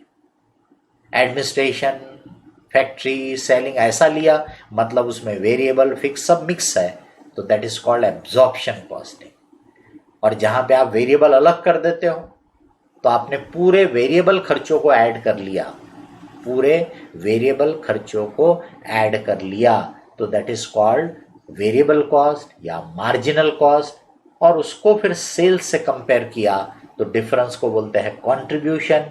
कंट्रीब्यूशन में से फिक्स खर्चे माइनस करोगे, तो जो बचता है उसको बोलते हैं प्रॉफिट। बराबर? तो वेरिएबल कॉस्ट या मार्जिनल कॉस्ट में अगर मैं यहाँ लिखूँ कि भाई इसी का दूसरा जो ऑल्टरनेटिव है कि भाई प्राइम कॉस्ट ये प्लस वेरिएबल ओवरहेड, तो यह आपकी मार्जिनल कॉस्ट हो गई। Marginal cost plus fix overhead, तो ये आपकी हो गई टोटल कॉस्ट। ये अब इसको सेल से कंपेयर करोगे, तो ये भी आपको प्रॉफिट बताएगा। बराबर? बट मार्जिनल कॉस्टिंग में ये वाला सिस्टम ज़्यादा प्रिफर करते हैं, ज़्यादा फॉलो होता है। ये जस्ट आपको इससे कंपेयर करने के लिए बता दिया कि इसमें भी टोटल कॉस्ट आप बात कर सकते हो, निकाल सकते हो। बट वैसे मार्जिनल कॉस्टिंग में हम ये वाला पैटर्न, ये वाला तरीका एडॉप्ट करते हैं, फॉलो करते हैं। बराबर? तो ये मैंने आपको एक मेन आइडिया दे दिया कि भाई कॉस्ट यानी क्या। वॉट एवर वी स्पेंड, जो भी हमने खर्च किया उसको हम बोलते हैं कॉस्ट। बराबर? काय के लिए खर्चा किया, किस चीज की कॉस्ट आप निकाल रहे हैं, उसको बोलते हैं कॉस्ट ऑब्जेक्ट। वो कॉस्ट ऑब्जेक्ट कोई गुड्स भी हो सकता है, कोई सर्विसेज भी हो सकती है, कोई डिपार्टमेंट भी हो सकता है।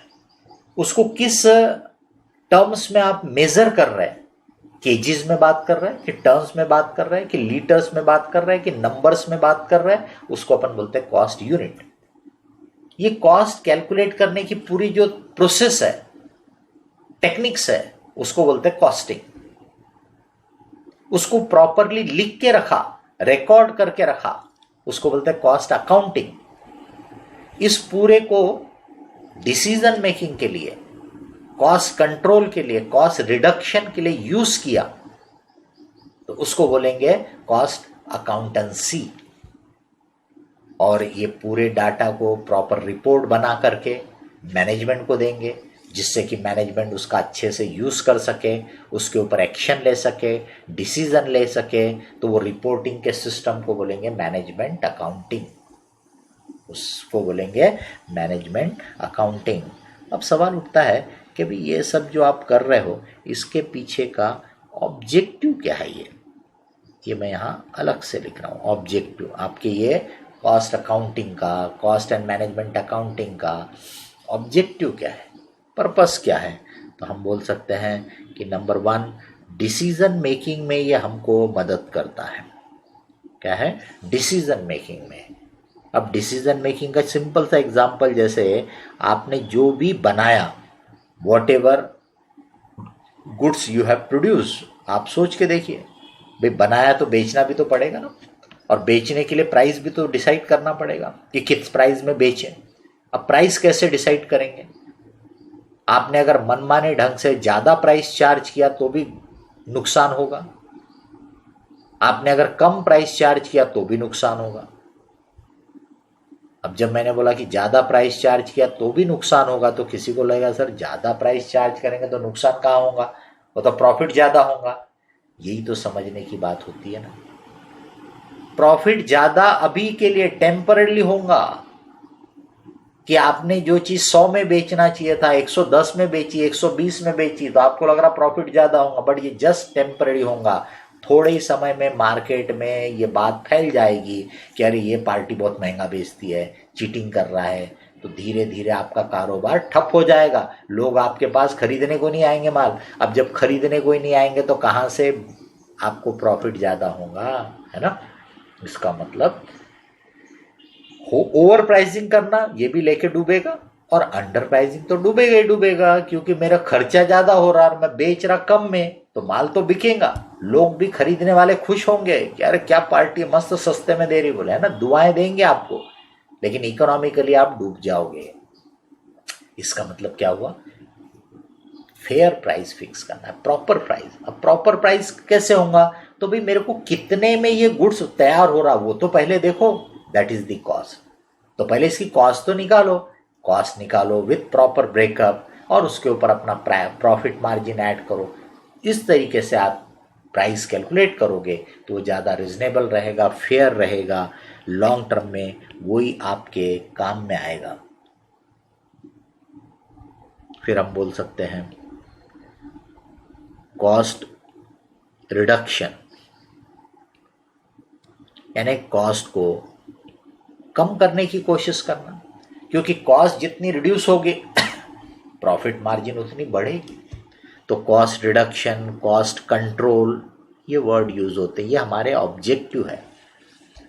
कॉस्ट कंट्रोल करना है तो आपने जो टारगेट बनाया कि भाई मेरा प्रोडक्ट इतने में बनना चाहिए, मेरा मटेरियल इतने रुपए का लगना चाहिए, मेरे को प्रोडक्ट बनाने की लेबर इतने का लगना चाहिए, ये जो आपने पैरामीटर फिक्स किए होंगे, तो जब आप एक्चुअल में करो तो बिल्कुल उसके हिसाब से हो रहे कि नहीं हो रहे, इसको ध्यान देना पड़ता, मॉनिटरिंग करना पड़ता है, ताकि वो डेविएट ज़्यादा ना हो।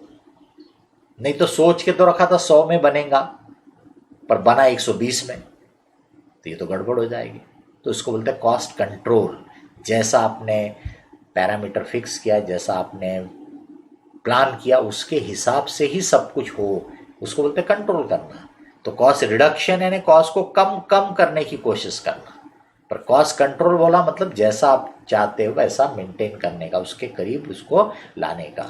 क्योंकि हमेशा कॉस्ट रिडक्शन आपका काम का रहेगा ऐसा नहीं है। आपने कॉस्ट रिड्यूस करने के चक्कर में उसकी कुछ इंपॉर्टेंट क्वालिटीज को अगर कॉम्प्रोमाइज कर दिया, सेक्रीफाइस कर दिया, तो वो भी ठीक नहीं है ना। ये मैंने आपको कॉस्ट एंड मैनेजमेंट अकाउंटिंग का एक ओवरव्यू दे दिया। अब मैं देखिए इसको आपके जो चैप्टर्स है उससे लिंक करने की कोशिश करता हूँ। आपके जो चैप्टर्स हैं इंडेक्स में देखेंगे तो हमारा जो सबसे पहला चैप्टर है introduction to cost and management accounting. तो अभी मैंने जो फिलहाल किया ये वही किया, introduction to cost and management accounting, है ना। थोड़े और पॉइंट है लेकिन अपन समय के हिसाब से जैसे जैसे आगे बढ़ेंगे अपन बात करेंगे, पढ़ेंगे उनको। मटेरियल्स, ये दूसरा चैप्टर मटेरियल्स के बारे में, मटेरियल्स इसके बारे में सेकंड चैप्टर, जिसमें अपन डिटेल में फिर मटेरियल के बारे में पढ़ेंगे। अगर आप लेबर की बात करोगे, एम्प्लॉय कॉस्ट या लेबर कॉस्ट, ये 10 नंबर का चैप्टर है, 10 नंबर का चैप्टर है एम्प्लॉय कॉस्ट या लेबर कॉस्ट, बराबर। अगर आप ओवरहेड की बात करोगे तो वो ओवरहेड या एक्टिविटी बेस्ड कॉस्टिंग जो है ABC कॉस्टिंग, वो दोनों ये है 3rd and 4th। तो ये एक्सपेंसेस को अलग से एज ए चैप्टर अपन बात नहीं करते, बट जो बाकी की चीज़ें पढ़ते हो उसी में एक्सपेंसेस की जानकारी आ जाती है।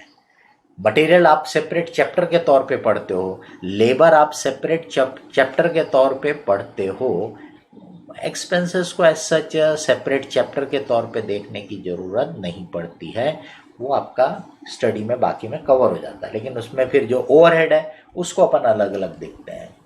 अभी जो कॉस्ट शीट 5वां नंबर है, operating service costing, contract costing, process costing, even ये ज्वाइंट प्रोडक्ट बाय प्रोडक्ट, यानी आप बोल सकते हो चैप्टर 5 से लेके 9 तक के चैप्टर, ये बेसिकली सब एब्जॉर्प्शन कॉस्टिंग वाले चैप्टर हैं। Chapter number 5, chapter number 6, chapter number 7, chapter 8, chapter number 9, ये सब आपके जो चैप्टर है ये एब्जॉर्प्शन कॉस्टिंग के टेक्निक से बेस्ड है। कहीं कहीं उसमें भी हो सकता कभी वेरिएबल वगैरह की अपन बात करें, बट मोस्टली उनमें अपन बात करते हैं एब्जॉर्प्शन कॉस्टिंग के बारे में। अभी चैप्टर 11 और 12 जो है ये एक्चुअल में अकाउंटिंग से कनेक्टेड है कि कॉस्ट, बाकी के सब चैप्टर में आप क्या पढ़ने वाले हो, कॉस्ट को कैलकुलेट करने का सिस्टम, मैकेनिज्म, सब वर्किंग के तौर पे, एक स्टेटमेंट के तौर पे, एक पेपर के तौर पे, लेकिन एक्चुअल में उसकी बुक्स ऑफ अकाउंट कैसे लिखी जाती है वो आप पढ़ोगे चैप्टर नंबर 11 और चैप्टर नंबर 12 में। तो ये चैप्टर 11 और चैप्टर 12 जो है वो आपकी कॉस्ट अकाउंटिंग से रिलेटेड है, उसमें आप कॉस्ट अकाउंटिंग पढ़ोगे। अब फिर ये जो चैप्टर 13, 14, 15 है, इनको आप चाहे तो मैनेजमेंट अकाउंटिंग से कनेक्ट कर सकते हो, इनको चाहे तो आप बोल सकते हो कि जो आपके ओवरऑल ऑब्जेक्टिव है इसको पूरा करने में, ये आपके ओवरऑल ऑब्जेक्टिव को पूरा करने में ये chapter number 13 budget, chapter number 14 marginal costing और चैप्टर नंबर 15 स्टैंडर्ड कॉस्टिंग, ये जो चैप्टर है 13, 14, 15 नंबर के, आप चाहे इसको मैनेजमेंट अकाउंटिंग बोल दो, यानी क्योंकि मैनेजमेंट के लिए ही तो ये सब अपन कर रहे हैं ना, मैनेजमेंट ही तो वो है जो पूरे बिजनेस को चलाता है। इसका मतलब देखिए मैंने आपको जो ओवरव्यू बताया उसमें आपके पूरे चैप्टर आ गए, पूरे चैप्टर आ गए, यही सब अपने को पढ़ना है। मार्जिनल कॉस्टिंग का 14 नंबर चैप्टर सेपरेटली बोल सकते हैं आप, ये मार्जिनल कॉस्टिंग ये 14 नंबर का चैप्टर। लेकिन आप देखोगे कि बजट में भी हम मार्जिनल कॉस्टिंग के सिस्टम का इस्तेमाल करेंगे, हम स्टैंडर्ड कॉस्टिंग में भी मार्जिनल कॉस्टिंग के सिस्टम का इस्तेमाल करेंगे। और ये budget, marginal costing, standard costing ये हमारी डिसीजन मेकिंग के लिए है, ये हमारे कॉस्ट कंट्रोल के लिए है, कॉस्ट रिडक्शन के लिए है। ये चीज़ें हमारे मैनेजमेंट को डिसीजन लेने में मदद करने से रिलेटेड है, तो आप इसको मैनेजमेंट अकाउंटिंग बोल दो। आप इसको आपका जो मेन ऑब्जेक्टिव है decision making, cost control, cost reduction, उससे रिलेटेड टेक्निक्स बोल दो, चैप्टर बोल दो, बराबर। ये आपको मैंने एक पूरा ओवरव्यू दे दिया आपके सब्जेक्ट का, 1 घंटे में या उससे थोड़े से ज़्यादा समय में। अब जब अपन डिटेल में पढ़ेंगे तो फिर एक एक चीज़ के बारे में अपन डिटेल में पढ़ेंगे। अब इसमें बहुत सारे अलग अलग टर्म्स यूज़ होंगे, नाम यूज़ होंगे, वो सबको अगर मैं अभी बोलूँगा तो कोई मतलब नहीं है। अभी मेन सिंपल चीज़ से कि कॉस्ट यानी क्या, क्योंकि ये सब्जेक्ट ये कॉस्टिंग, कॉस्ट यानी क्या, जो कुछ भी आपने खर्च किया, काय के लिए, जिस भी प्रोडक्ट सर्विस की आप कॉस्ट निकालना चाहते हो, बराबर, तो वो हो गया कॉस्ट। अब उसको कैलकुलेट करने की पूरी प्रोसेस को अपन बोलते हैं कॉस्टिंग, बराबर। तो कॉस्ट बोलो यानी वो जो फिगर आप निकालते हो वो कॉस्ट हो गई, उसको अपन प्रॉपर ब्रेकअप से निकालते हैं। जैसे यहाँ देख रहे हैं आप कॉस्ट शीट में proper breakup, prime cost, factory cost, total cost, cost of sale, या इधर आप बोल रहे हैं मार्जिनल कॉस्ट, बराबर, फिक्स कॉस्ट, तो ये उसके प्रॉपर ब्रेकअप होते हैं। जरूरत के हिसाब से अपने को ब्रेकअप यूज में आता है। अब कॉस्ट के कैलकुलेशन में आपने जो कुछ खर्च किया, खर्चे में क्या होता है, एक होता है आपके पास से कुछ जा रहा है, दूसरा होता है आपके ऊपर कोई ऑब्लिगेशन क्रिएट हो रहा है। तो आपके पास से कुछ जा रहा है वो भी खर्चा है, और आपके ऊपर कोई ऑब्लिगेशन क्रिएट हो रहा है वो भी खर्चे का इफेक्ट क्रिएट करता है। उसको अपन ने 2 इसमें डिवाइड किया, लॉसेस के नेचर का और एक्सपेंडिचर के नेचर का।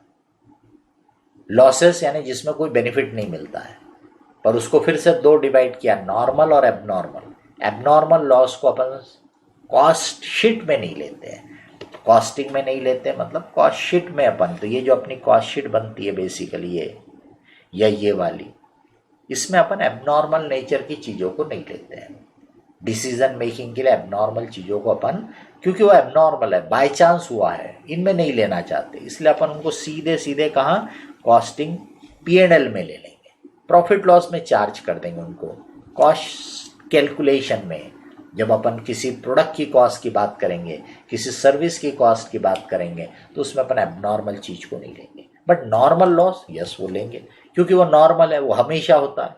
जैसे कि थोड़ा बहुत मटेरियल का वेस्टेज, जैसे कोई मान लो कि एक लिक्विड आइटम आप यूज़ करते हो, तो भाई थोड़ा बहुत तो खराब होता है, ये गिरता है पड़ता है ना, वो नॉर्मल लॉस हो सकता है, बराबर।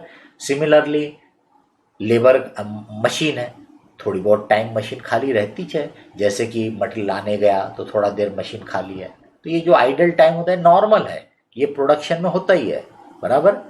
तो ऐसे नॉर्मल कॉस्ट को, नॉर्मल लॉसेस को अपन कॉस्ट में लेते हैं। रेवेन्यू एक्सपेंडिचर को अपन कॉस्ट में लेते हैं। कैपिटल एक्सपेंडिचर या डेफर्ड एक्सपेंडिचर में जो डेप्रिसिएशन पार्ट है उसको भी कॉस्ट में लेते हैं, बराबर। बचे हुए कैपिटल एक्सपेंडिचर को आप एसेट बोल के बैलेंस शीट में बताते हो, प्रीपेड को आप बैलेंस शीट में बताते हो और कैरी फॉरवर्ड कर लेते हो, है ना। अब ये कॉस्ट को आपने एलिमेंट वाइज मटेरियल, लेबर और एक्सपेंस में ब्रेक किया। मटेरियल, लेबर और एक्सपेंस को फिर से आपने ब्रेक किया डायरेक्ट और इनडायरेक्ट में, और फिर उस पे से आपने अलग अलग तरीके से कॉस्ट निकाली, बराबर। और आपके पूरे 15 चैप्टर नंबर 1 to 15 यहाँ पे आपको सामने जुड़े हुए दिख रहे हैं। किसी को इसमें कोई पॉइंट, कोई क्वेश्चन हो तो बताइए।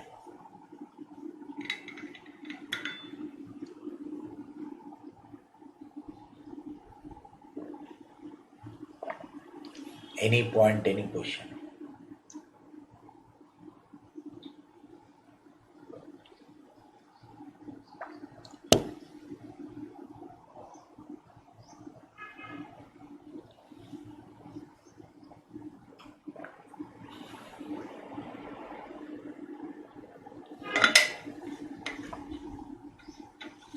आपको कॉस्टिंग की एक तो ऐसी बुक मिली होगी, बराबर, कॉस्ट एंड मैनेजमेंट अकाउंटिंग, ठीक है।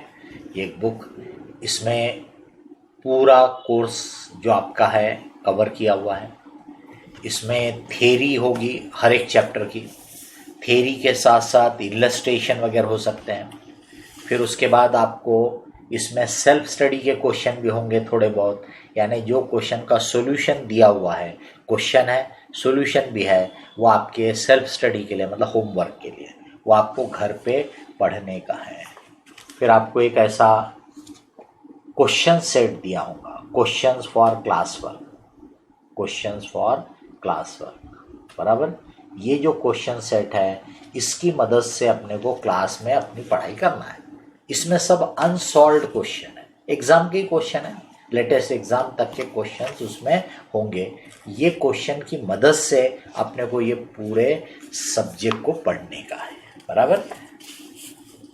किताब आपके पढ़ने के लिए, मैं किताब डायरेक्टली यहाँ ओपन करके बहुत कभी कदार बात करूँगा, अदरवाइज मैं ऐसे डायरेक्टली आपको चीज़ें समझाऊंगा और फिर जो क्वेश्चंस है अनसॉल्व क्वेश्चन, उसकी मदद से फिर अपन उसको और अच्छे से समझने की कोशिश करेंगे।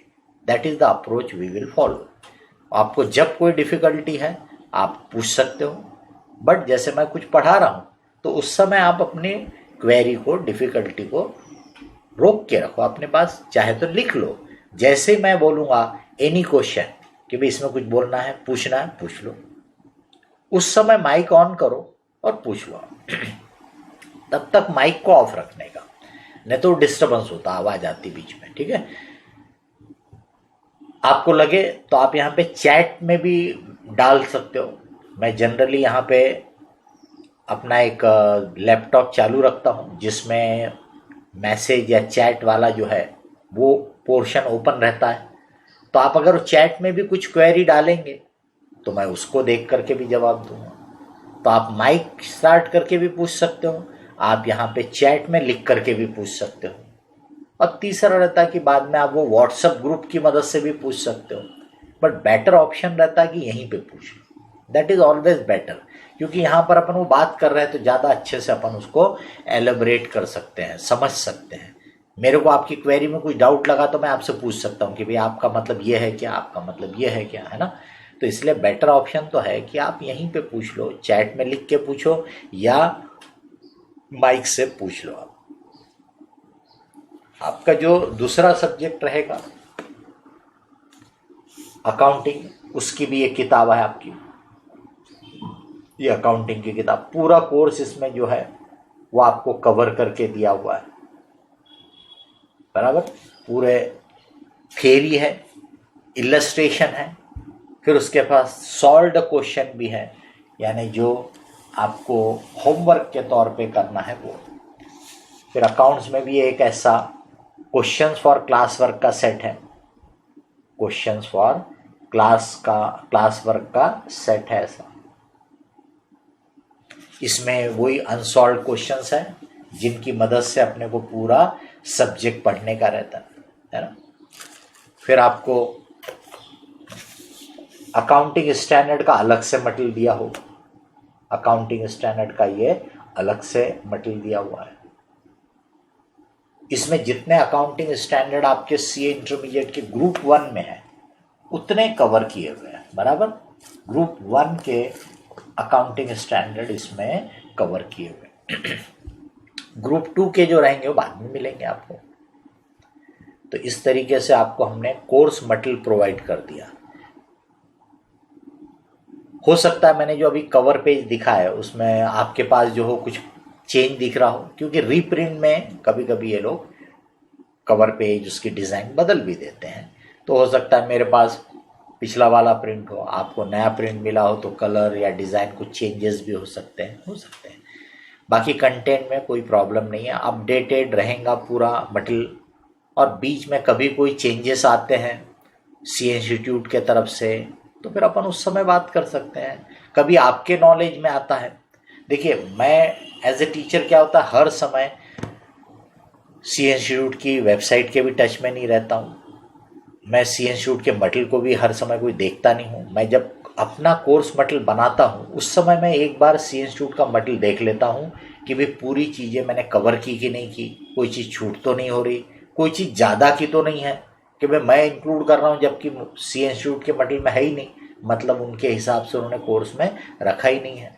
तो उसको पर्पस के लिए मैं मटेरियल को देखता हूँ बट मैं जल्दी देखता हूँ, ओवर देख लेता हूँ, तो मेरे से कोई चीज़ें छूट सकती है। तो सपोज आपको लगा कि भाई कोई चीज़ जो है मॉड्यूल में अलग दिख रही है, सर तो अलग बोल रहे हैं, तो आप बता सकते हो, we can discuss that, it can be an alternative. या अगर अपने को लगेगा कि वो वाला अल्टरनेटिव ज़्यादा अप्रोप्रिएट लग रहा तो हम आपको बोलेंगे कि भाई उसी को प्रेफर करो, आप उसी को फॉलो करो आप। तो इसलिए आपके नॉलेज में कोई भी चीज़ें आए ऐसी मॉड्यूल से कनेक्टेड, कोई लॉ की तो खैर कॉस्टिंग में तो नहीं रहती, बट अकाउंट में कोई लॉ की चीज़ें हैं जो आपको लग रहा अकाउंटिंग से रिलेटेड है, बदल गई है, आप बेझिझक बता सकते हो कि सर हमको लॉ में ये पढ़ाया गया लेकिन अपनी अकाउंट्स की किताब में तो ये दिया हुआ है, अपन उसको सॉर्ट आउट करेंगे, बराबर। क्योंकि चेंजेस पॉसिबल रहता है कि कहीं चेंजेस हो गए, कहीं पे कोई पुराना जो ओपिनियन रहता वो बदल जाता है, उसके ऊपर और क्लैरिफिकेशन आ जाते हैं। तो ऐसा कहीं पे भी आपको जब लगे आप बेझिझक बता सकते हो। आपको लगे कि सी इंस्टीट्यूट ने कुछ कोर्स में चेंजेस लाए हैं, इमीडिएट बता सकते हो आप, बिकॉज आप लोग आपस में ज़्यादा कनेक्टेड हो सकते हो, आप लोग लेटेस्ट वेबसाइट वगैरह बार बार देख सकते हो, इंस्टीट्यूट की स्टडी मटेरियल भी आप डिटेल में देख सकते हो। एज ए स्टूडेंट देखना भी चाहिए आपको, बराबर। तो किसी को और कुछ बोलना है, पूछना है तो बताइए।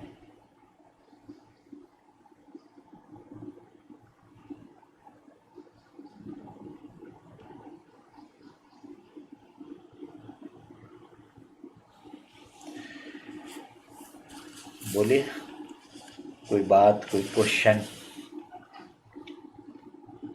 कॉस्टिंग सब्जेक्ट का फील कैसा आ रहा है? नया सब्जेक्ट है आपका ये।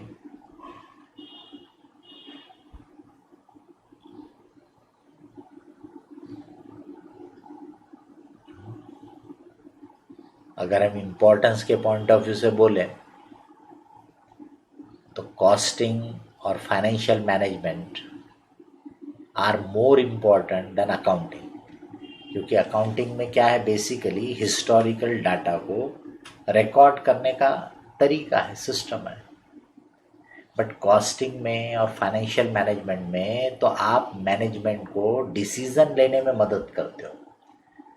तो आपके फ्यूचर प्रोस्पेक्ट के पॉइंट ऑफ व्यू से कॉस्टिंग का फील्ड, फाइनेंशियल मैनेजमेंट का फील्ड ये और ज़्यादा इम्पोर्टेंस रखता है।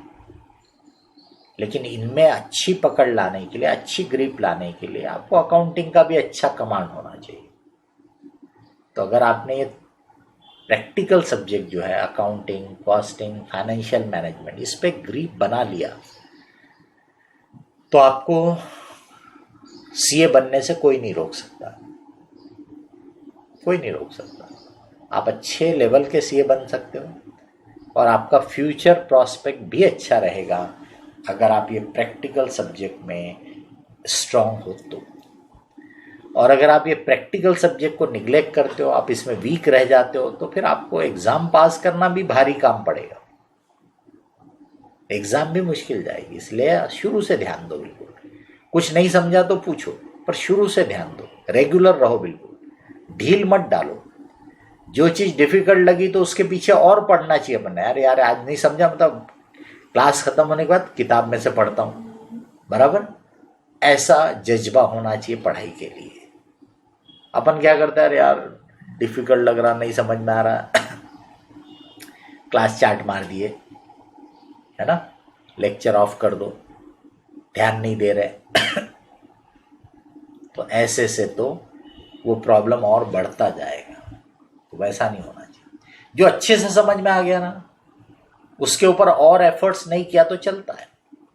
आपने सोचा कि यार आज की चीज़ तो मेरे को बहुत अच्छे से समझ में आ गई, आज मेरे को किसी दूसरे सब्जेक्ट में ज़्यादा इम्पोर्टेंट चीज़ें पढ़ना है, वो डिफ़िकल्ट लग रहा, तो उस दिन आपने ये वाली चीज़ को नहीं भी पढ़ा, रिवीजन नहीं भी किया, पर दूसरे वाले सब्जेक्ट पे ज़्यादा ध्यान दिया तो चलता है। तो जो चीज़ में आपको तकलीफ जा रही, जो चीज़ आपको डिफ़िकल्ट लग रही, उसके ऊपर आपने ज़्यादा ध्यान देना चाहिए, उसके ऊपर आपने सेल्फ स्टडी करने का, रिवीजन करने का बराबर ये ध्यान देना। जो चीज़ अच्छे से समझ में आ गई उस पर अगर टाइम है तो रिवीजन कर डालो, नहीं है तो जाने दो, क्योंकि ऑलरेडी वो आइडिया क्लियर हो गई। तो ये आपको खुद को डिसाइड करना चाहिए, यानी डिसीजन मेकिंग। बताइए कि आप डिसीजन मेकिंग फील्ड के एक्सपर्ट बनने जा रहे हो, तो आपको अपने खुद के डिसीजन तो अच्छे से लेते आना चाहिए।